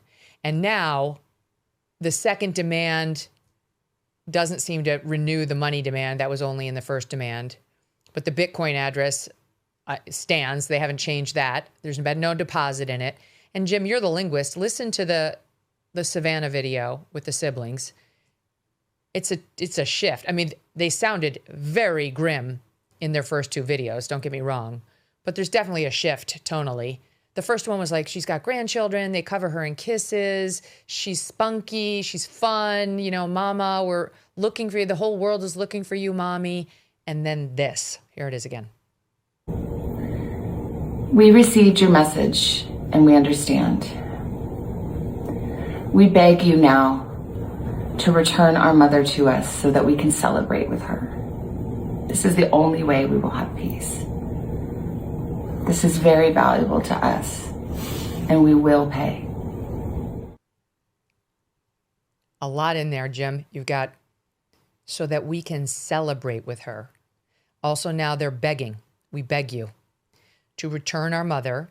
And then this is the only way we will have peace. This is very valuable to us, and we will pay. The peace is very valuable to us, and we will pay. Return her so that we can celebrate with her. What does that mean to you? Yeah, there's a lot in there. I much prefer to be analyzing the communications from the alleged kidnappers, but we'll stick with this for now because we don't have any access to that. Yeah, it almost sounds like, and Chad knows this very well because we've both been there. When your investigation of some sort of a missing person, it could even be a boat accident or something. It goes from rescue to recovery, and it almost sounds like the family members have morphed into that category. Why they felt they wanted to put a message out, because they want to celebrate that, and not in the way we look at celebration with a birthday party or a surprise party, saying goodbye, perhaps. A celebration of life is a very common term nowadays. Yep. And perhaps that's what they're seeing. Just tell us where she is. We'll pay you this sum, whatever, if it's 6 million, as we're hearing, USD, which again makes it even more interesting, as you pointed out earlier. They're willing to do that, but there is a somberness about them. There is like they know something, perhaps what President Trump was referencing on Friday. Somehow that information came to fruition and it was passed to the family because all he used the term was solution. And of course, I picked up on when President Trump said it was reasonably soon. What does that mean? Hours, days, weeks? That can be, clarified in many different ways. So it does seem to have a different, there does seem to be a different persona, collective persona reflected in that last message. And I just hope they're wrong about it. I still want to think she's alive. I still want to think the investigators are looking to rescue her or at least have her released. And I'm assuming the task force is bifurcated, those looking at everyone around Mrs. Guthrie, housekeepers, all the people we talked about before, then the other side of the team looking at a possible kidnapping. I'm hoping they're bringing the CIA in and NSA in terms of, you can put anonymizers on your computers. You're pretty good for local law enforcement, even federal. But I'd like to think that our system, our federal government, the spooks out there, the spies, know how to truly penetrate an anonymizing type system and take this back to Eastern Europe or Sub-Saharan Africa, wherever these demands are coming from. And I'm not giving anything away here. The NSA does not mess around. That is the group that knows everything, and they do know what cell phones for sure were in this area on last Saturday night between the hours of 8 and 3 a.m. I guarantee you they know that, and that was probably one of the first things they did once the feds got involved in this. And real quick, I'll go to Chad, but there's domestic and there's foreign, FBI, domestic, CIA, foreign, NSA, et cetera. Trump said, no, you guys work together. We want this information out there. Yeah, I completely agree. Obviously, the three-letter agencies, listen, we found Osama bin Laden, right? And we have the technology to find the most well-known violent terrorist in the world. But if this video, is more of just return the body, we want our mom, we want to have a celebration of life, why do we still have this 5 p.m. or 5:30 p.m. deadline of Monday if for some reason, if one of the letters said that, and then they are giving us this intel? I mean, I get it. Not everything's rosy, and it's kind of confusing to me. Well, and would you recommend they pay? Here we are. It's almost 2:00 Eastern. They say we will pay. It's very valuable to us. We will pay. I mean, the implicit thought is if you give her back to us, we will pay. The question is which comes first, but they are very aware. This is not an unsophisticated group. I mean, Savannah, Savannah's not unsophisticated. They're very well aware that this could, and almost certainly would be, flushing $6 million down the drain that you will never see again, that some con man will take and leave. And they might be back next week with more bites at the apple. I mean, you could do this game in perpetuity. Like, you waited too long, whatever. Because you got the feds involved, the price went up. We want another 4. It's just like, I have to say, I don't think I'd pay it if I were in this who can say, right? I mean, Because that's such a. I don't think I I'd agree. Like we are not in that position to know what that feels like. If my mother, and obviously we keep talking about these agencies, whether it is the CIA, NSA, the Bureau, whoever. I don't know. Is there technology? Are there ways? We got some smart people out here to say, okay, we will pay. We want her, and there's some way for these agencies to track the money in some type of covert or clandestine way. There's got to be. I don't think so. I think Bitcoin, once that's gone, it's gone forever, unfortunately. It was funny, I've been talking to my mom a lot this week for obvious reasons, and she made me laugh because I was telling her all the terrible things she should do. God forbid she got kidnapped. We had to make light out of it because it's gallows humor and you got to do it. And she said she's all set. My mom's all set. She said she's got her Louisville Slugger and she's got her makeup foundation right next to her Lazy Boy. So she wants to look good, but she's ready to fight. And I laughed. And I'm so lucky that my mom's there and she and I can laugh about this. And it's a coping mechanism. But I look at those grim faces of Savannah and her siblings, and it's like there's no laughing. There's no good outcome at this point. You can tell they don't believe she's alive anymore. But like they can't be sure because of this torturer with the notes. It's like I feel like if the notes hadn't come, by this point they'd probably be accepting someone did something terrible to mom. But like at some point, Savannah, she's got young kids of her own. She's got to go back home. She has to take care of her children. She has obviously a career back here too. That's secondary. But how long can this go on, Chad? It's like, at what point does even law enforcement look at the siblings and say, we've done all we can do? And it's rare you have to look at the family and say it's officially now cold. And that's one thing we have not discussed, right? This could very well turn into be a cold case. And obviously every agency has cold case units that it's not like this is going to, be pushed to the back burner. It's too high profile of a case. People are going to continue to work on this case nonstop. I'll tell you what, you bringing up the conversations you had with your mom. I'll tell you the sad part of all this. We live in a sick world and there are sick people. I am very afraid all the publicity this has got, we are going to start seeing some type of copycat attacks. Oh God. Which it's so awful and dark, but yeah. Which could, and there is a report in the Daily Mail that NBC has amped up security for all of its anchors. And, we were asking like, how about their family members? Because sadly, this is not, if this is an attack on Savannah Guthrie, then all the family members are in jeopardy too. You hate to even say it out loud, Jim, but yeah, obviously everybody who's in the public eye has to consider this right now. Yeah, and if the precedent is established in this case, we pay money with no proof of life. And if the mother's released, okay, that's one thing. But if she's not going to be with no proof of kidnappers, they know the rules. I mean, they've obviously advanced with technology, Bitcoin as opposed to, bowling ball bags of $20 bills. But those types of things have shifted, and how communications are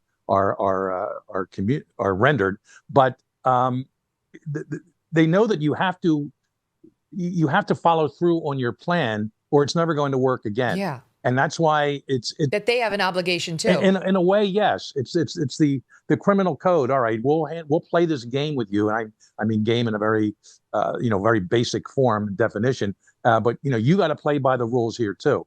And if money goes out for her and she is released, that's a bad precedent. If money goes out and she's never released, never found, that's a bad precedent also for future behavior on the parts of these criminal gangs, either internal to the U.S. or external to the U.S., in which they could just go along and do this. This would be such an easy payday for this group, whoever they are, of 6 million, if not more, whatever it is today, if this deadline isn't met. So I hate to think the precedent's been created when for almost 100 years now, you could count on almost literally one hand these exact type of kidnappings. And now with all the publicity this is getting, it may just happen again, and we all have to be careful. That's one of the things, like our friend Billy Bush, who I love, he's awesome. He also worked at NBC for a very short stint before they blew him up. he was saying he thinks NBC should pay the money. I mean, this is a rounding error for Oh, NBC yeah, corporate. sure. That's very clear. But there are strategic considerations in not paying. And you just touched on them, Jim. You know, it's like NBC has a lot of executives and talent it employs, with a lot of family members who are not behind the fortification that the main star is. And, you know, does forking over $6 million out of NBC coffers jeopardize or endanger other people there or their family, you know, or even at other news organizations? Like, the whole thing's very complicated. It's complicated for Savannah and her siblings too. You know, it's like I'm sure they're well aware the odds are, even if they put this $6 million in there by 5 p.m. today, they're never going to see their mom again. You know, that they're not dumb. But the thing that must be governing them in the dark moments is, but there's a chance. There's a chance, you know, like I can see the discussions, Chad, like they knew about the watch. It was so specific. You know, they did know about the floodlight. And how did they see that? It was on the exterior of the house, but it wasn't exactly prominent. I don't know. I guarantee you they don't. Well, I guess I shouldn't guarantee. I assume they do not think it was anyone in their family, including the brother-in-law, et cetera. And there have been enough trickles outside of the family that they can go with that credibly. You know, the white van that was seen in the neighborhood. Over the weekend, a neighbor reported that Nancy Guthrie's roof looked too white. I guess these Tucson natives all know what the roofs of their houses look like, and they're usually pretty dirty. And she was like, that shows me she must have had it recently painted. So look into whether there were painters there. Let's see, yet another contractor you maybe didn't think about. You probably thought about the weekly gardener or whoever, but a maid service, that's good. Okay, yes, they're probably looking into that lead right now. They found the camera. Forgot to mention that in the whole 2 hours today. They found a third camera on the roof of the house, Chad, when they searched on Friday night. Like, how did we not know about that? Okay, we didn't know about that. That seems like an important one. I guarantee she probably wasn't paying for that one to record either, because she wasn't. I guess I shouldn't guarantee, because there was something online with Nancy Guthrie asking around about what kind of a camera is best to record wildlife with. And so it is possible for that one, if that was her required wildlife camera, you know, that the wildlife comes out at night. So maybe she did actually pay for that one to record. I don't know. But my point is simply, all of this stuff will give you plenty, and should give us plenty of fodder to go down the lane of, it was a stranger abduction, the ransoms are real, and for $6 million we can know. Yeah, I mean, going back to the roof, like that's Jim will tell you, this is like basic police 101, right? Plenty of times suspects have left and in a panic tossed something on top of a roof. I'm not sure this was the first time. It appears like it was the first time they actually got on the roof and started searching.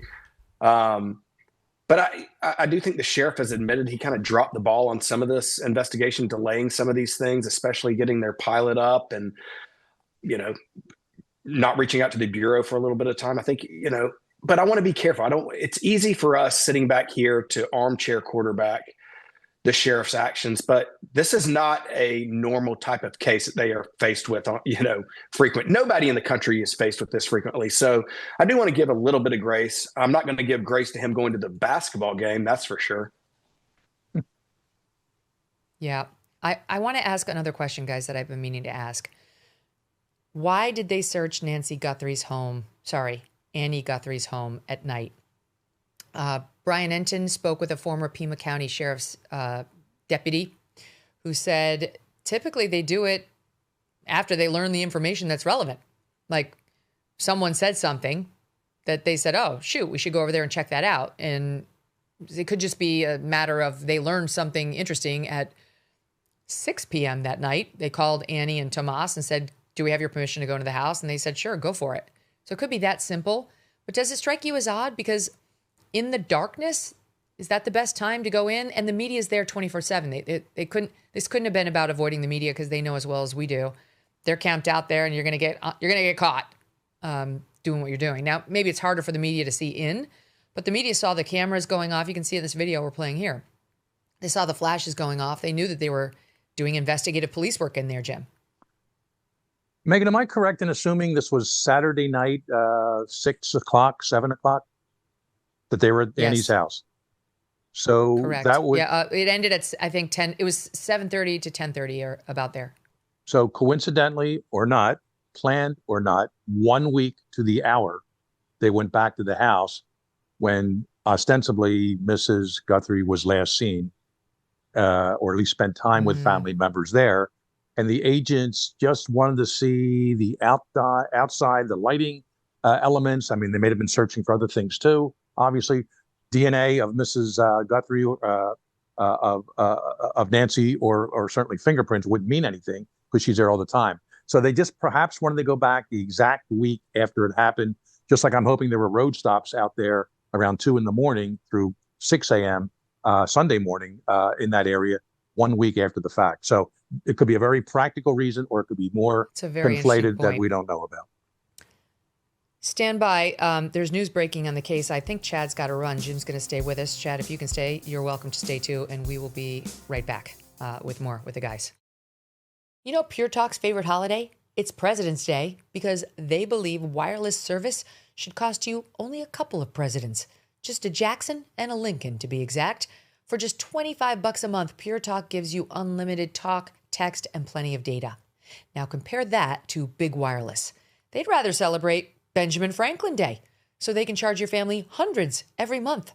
That's not right. You deserve better. Pure Talk is an American wireless company who supports our veterans and invests in a U.S.-only customer service team. So when you call, you're talking to someone right here at home. Pure Talk uses the same towers as the big carriers, so enjoy superior 5G coverage without the inflated price. Just $25 a month for talk, text, and plenty of data. No contract, no cancellation fee. What are you waiting for? Just dial pound 250 and say keyword Megyn Kelly, and you will get 50% off your first month. Again, dial pound 250 and say Megyn Kelly to make the switch to Pure Talk.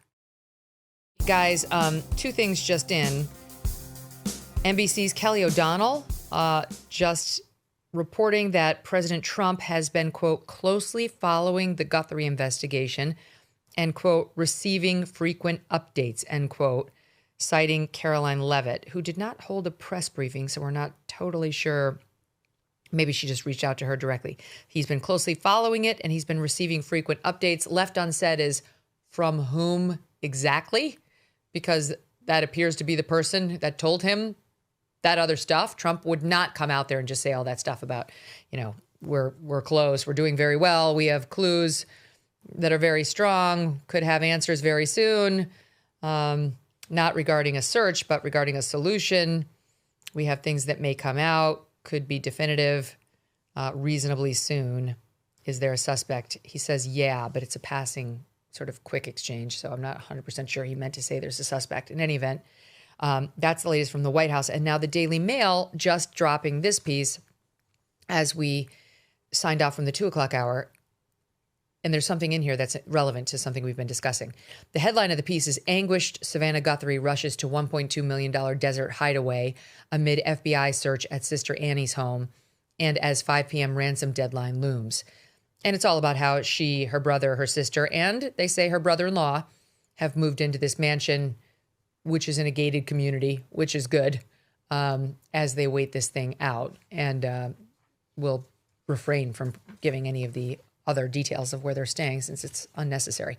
But almost as a throwaway in here, you guys, the Daily Mail, which is the one that broke the news that she wasn't attending church in person, that Nancy Guthrie was attending it online via a live stream that was not visible to the congregants, leaving us all to wonder how would the family have been alerted that she wasn't at church, answers its own question in here without really calling attention to the fact that they've solved a mystery of their own creation. They write, they're going through the timeline of the night in question. Her pacemaker disconnected from an app on her phone, suggesting she had moved out of range. And then they write, the alarm was not raised until the following day when Nancy failed to join a group of friends who had been due to watch an online service at St. Andrew's Presbyterian Church together that morning. At 11:56 a.m., Nancy's family arrived to her home and so on. So that if that's true, that she wasn't going, I mean, it's kind of odd. She wasn't going to church. since COVID, presumably because of the germ factor. I don't know. But she was gathering with friends to watch the church. Like if you gather with whatever, that may have been her habit. If that's true, then it would explain how things went down that morning, but it would not clear up the discrepancy in the timing as the police changed the timeline dramatically at that Thursday presser. Nanos was all over the news media saying that the family had arrived at the house around 11:10 and didn't call them until 11:57. Just after noon. And he was like, it took him an hour to look for her. And then at that presser, he just completely changed it to, it only took him 7 minutes to call us. They arrived at 11:57 and they called at 4 after. That has not been explained. But if that's true about her watching generally the online service with friends and she didn't show up to the friend group, that would explain it, I think. Okay, but now I want to shift to discussing what they were searching, you guys. They went to the back of the property, Nancy's property, and they removed this, we're calling it a manhole cover because that's what it looks like. And they shoved like some long pole down there. We believe it might have been a water tank of some sort because it doesn't look like a septic tank given how casual the guy is. He's not dressed in a mask or anything. And we reportedly put a metal detector down there. So what do you think is happening here, Chad? Yeah, I think, first of all, with the metal detector aspect, they're going to see if any type of, weapon was disregarded into this area. I think that's a mixture of a weapon or also looking for a body. Listen, we do have confirmation that there are agencies out there conducting grid searches. Now, I think I asked on Friday, or it might have been yesterday with a team of people we were discussing this. They said there's not a lot of grid searching going on right there in that immediate area. I find that very interesting. Now, granted, I've pulled this location up on a map. I've looked at the topography of it, and we do see, we have seen some maps being attached to vehicles. I would assume that there would be an intense grid search going on. And if there's not an intense grid search going on, it makes me believe that the Bureau is truly believing she is not in that immediate area. But good police work, I'm not trusting these kidnappers. I'm still going to conduct a grid search, of all over that area. I'm going to put guys on horseback. I'm going to have BORTAC come in because they are very good at working in that type of terrain.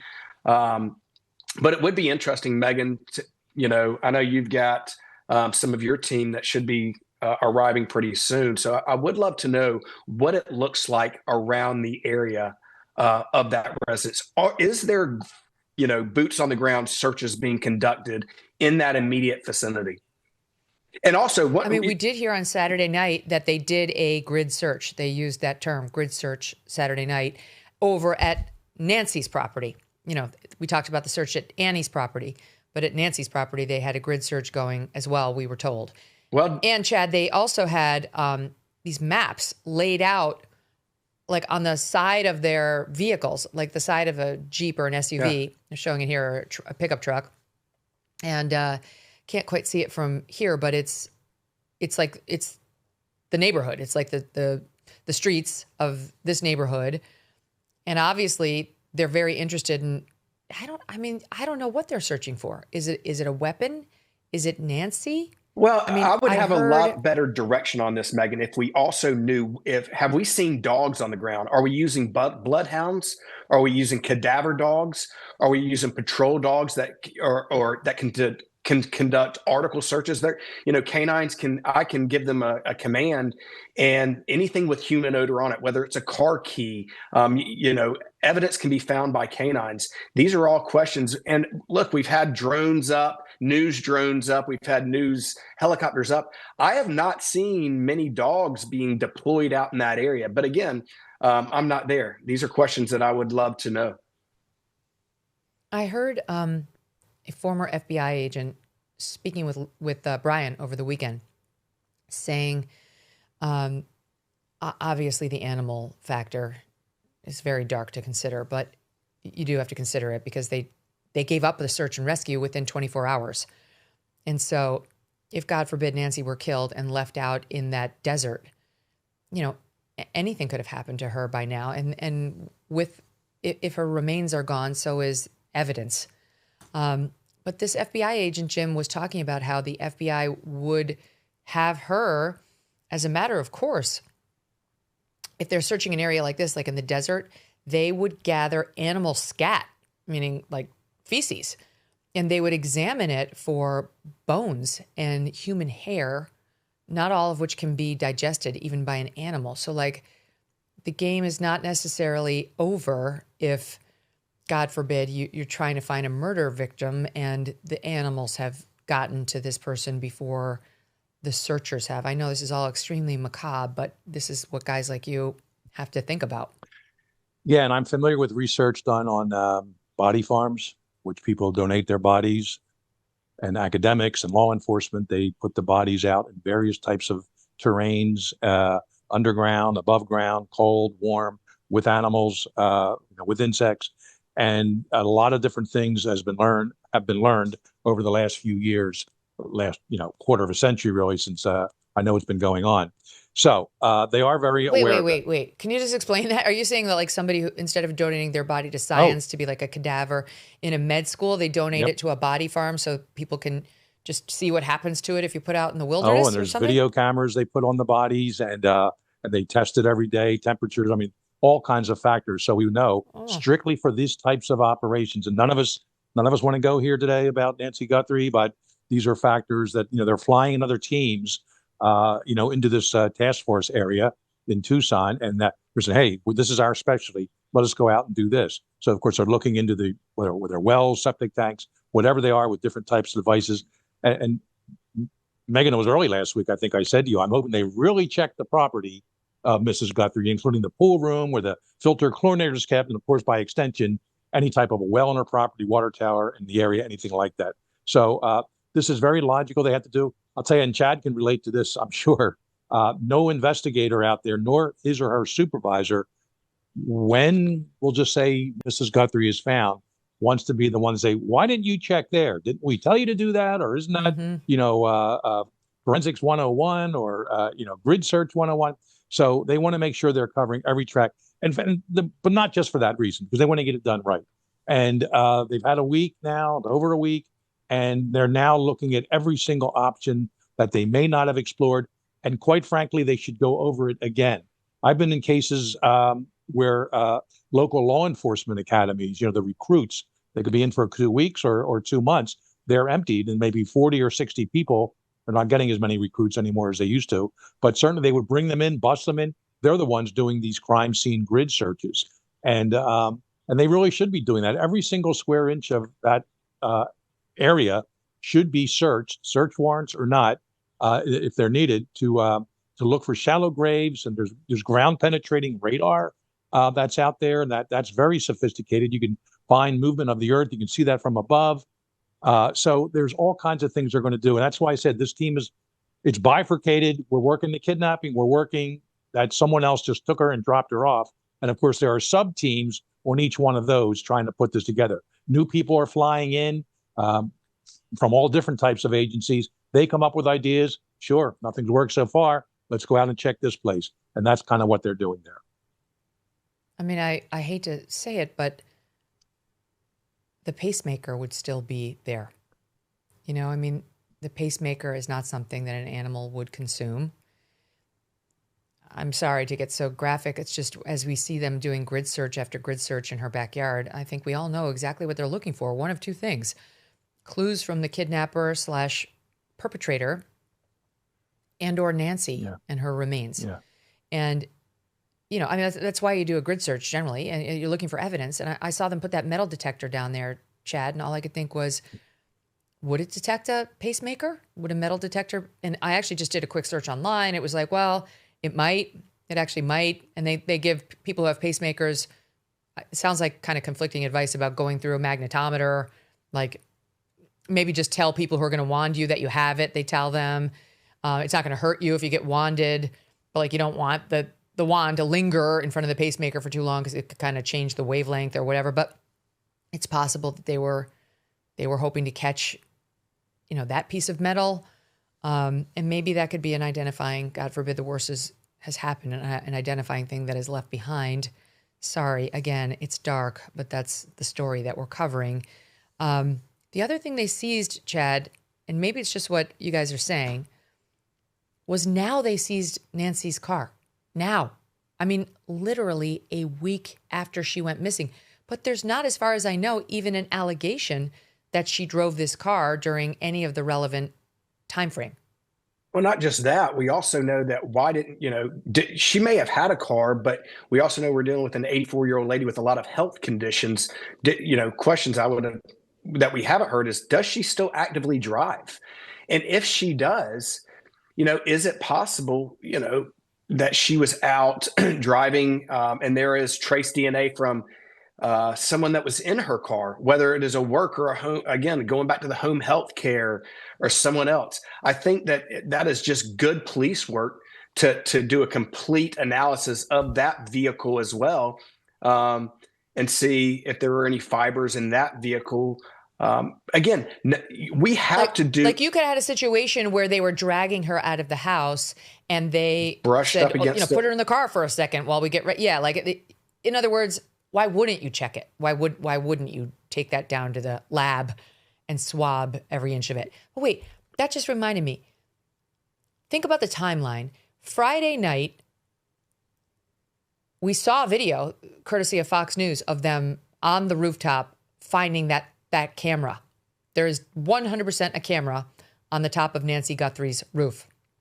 And earlier that week, it had been circulating online and I had seen it myself. There was a post by Nancy Guthrie online, I don't know, a while back. It was a couple of years ago, saying, what's the best camera for watching wildlife?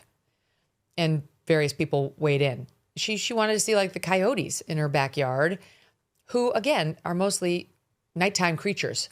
So it is possible, you guys, that camera did have some sort of a recording capacity to it. Clearly, the Pima County Sheriff missed it because he wouldn't have left a camera sitting there from Sunday to Friday if he knew about it. And it does get kind of interesting that it was Friday night that President Trump later made his comments. Didn't he just, can we just hear it one more time? Forgive me for playing it one more time. Can we hear Trump one more time? President, you promised Savannah Guthrie's family the full support of federal law enforcement. FBI is now. I'll give you a little statement. I think we're doing very well on that regard. You're probably surprised to hear that.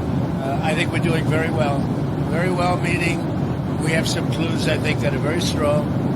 And I think we could have some answers coming up fairly soon. Is this the nationwide search? Is this a search going to Mexico? I'm not talking about a search. I'm talking about a solution.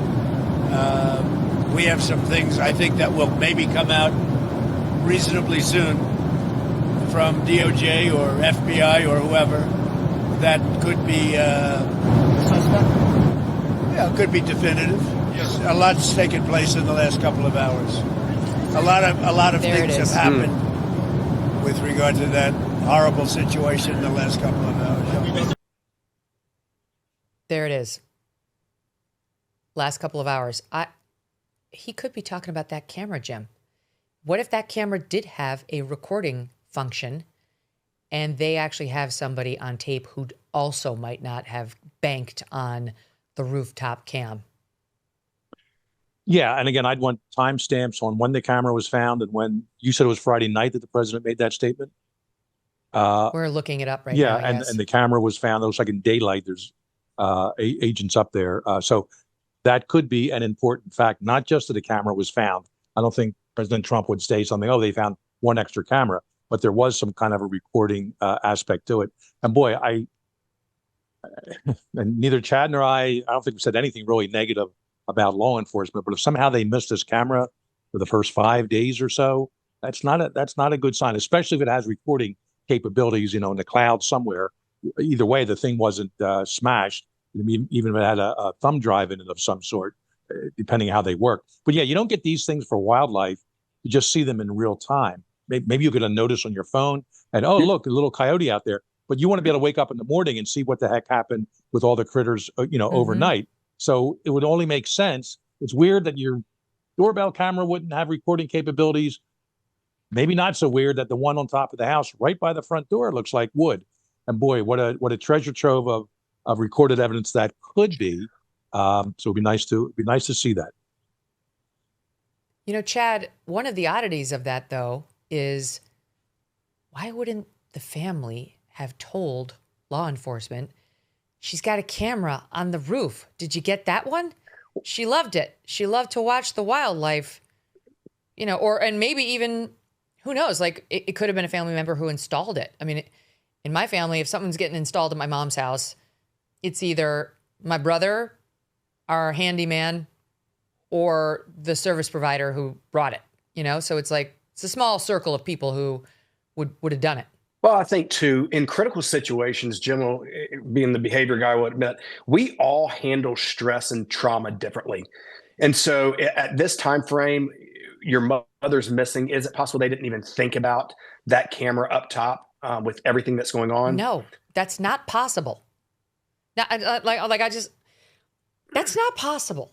Like if your mother's missing, it is critical that you account for every video device that could possibly have caught her abduction for authorities. Like, I agree, but could it have popped in their head later on? Explanation is they didn't know about it. Correct. It's possible they didn't know about it. Maybe she just had it done.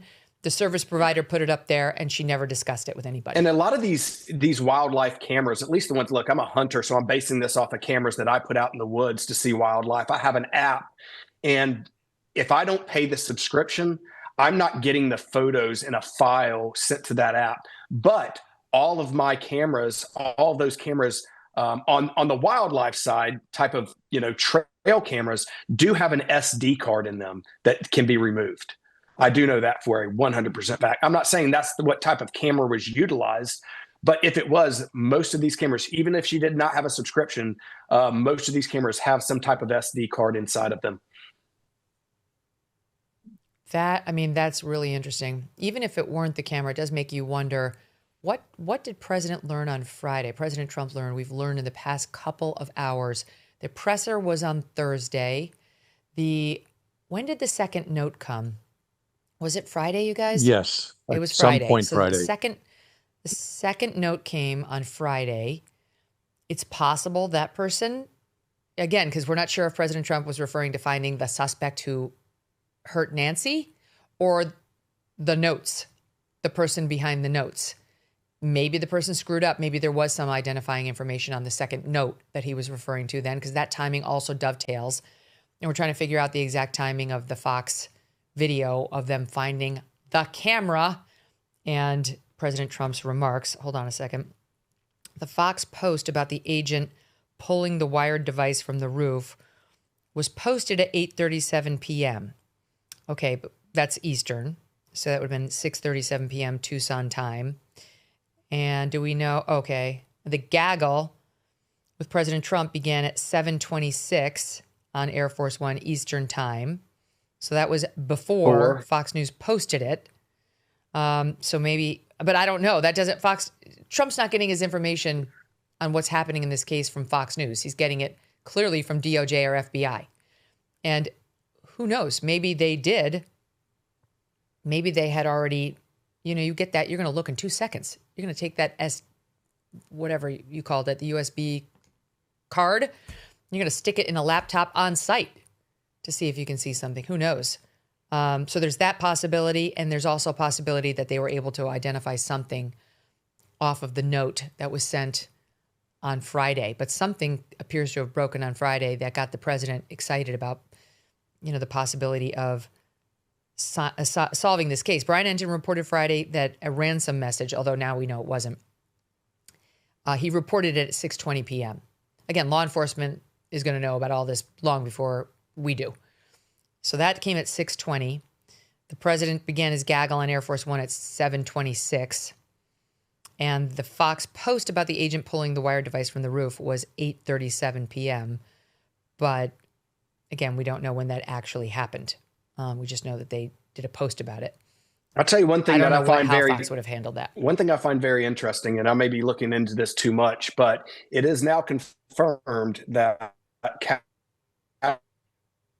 Patel will be in Tucson. We're losing you, Chad. Can you hear us now? It looks like you're back. I've got you now. Do you have me, Megyn? He's talking, but I can't hear anything. Okay, yeah.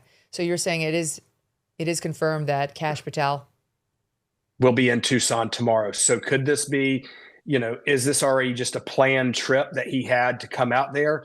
Or are we going to have a good presser tomorrow with some updated intelligence or information? I have a question about the Kash Patel thing, but let me just, do you have the message, Steve? Can you send it to me? It was 2021 that Nancy was looking for a camera so she could watch outdoor wildlife, which is not as great as it being like 2023 or 2024. The bloom comes off the rose on that kind of thing. And maybe you let the subscription lapse. And, maybe if you first had a recording service by year 5 or 4, you're kind of like, I'm not that into it. Last week, there was a report that Kash was going out to Tucson, and then they said, no, that's not right. But they said he is coming next week. And they said, but it's pre-planned. I got some doubts about it, Jim. It just so happens that the FBI director is going to Tucson, Arizona, of all places. I mean, it's a border town, but that's not really the FBI's purview. I don't know. I've got my doubts. Do you think something may be afoot? I want to be careful about speculation in that regard. I mean, I was on the Unabomb task force. Director Free showed up at least once. It's the only time I actually ever met him close up. And other directors want to give support to long-ranging and long-term investigations. Unabomb was that. This is only 9 days or so now. So, but nonetheless, he wants to come out. He seems to be like a hands-on sort of director, and I support how he's doing that.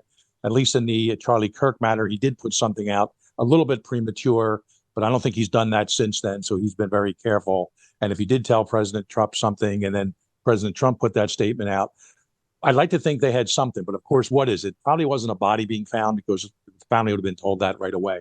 It has to have something to do with the communications, perhaps the camera information on it, and perhaps they could take it to a lab and they can do some special work with it to recover what was in there. If it's only that SD card that Chad was talking about. Look, they could be working overseas with some of our partners. And again, I'm not ruling out that these extortionists, we'll call them that now, if they're not really the kidnappers, which it's very possible they're not. They have some countries over there and their intelligence agencies looking at some facilities, some houses. Not that Mrs. Guthrie is there by any stretch, but at least looking at the people running this part of it and going from there. So there's some, and maybe Kash Patel will have something to say about that next day or two.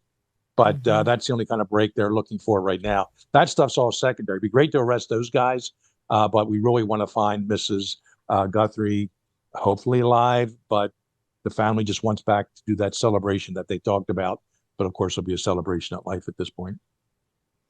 Well, we'll know soon enough whether Kash is going out there for this case and has something to say. Obviously, that won't be a secret. But again, I think that the FBI is in a backseat role on this, even though they are the ones who arrested the for sure fake ransom demander, the one who was harassing the family via text message. They did arrest that guy. Here's the tweet, you guys. It's not a tweet. I think she posted it on Reddit or a forum. November 25th. What was it, Steve? Next door. November 25th, 2021. She posted, quote, "I'm thinking about buying Ring or Nest security / doorbell camera. Any suggestions? Which has the best camera? Interested in seeing animal activity at night." So that was 2021. We know for a fact she did get 2 Nest security cameras, and she appears to have gotten a 3rd camera. And it is possible that this case will all come down to that. Guys, thank you. To be continued. This time tomorrow, we'll know what the family decided to do on the agonizing decision about a $6 million ransom where there's been no proof of life. Just say a prayer for them. Chad, thank you. Jim, you as well.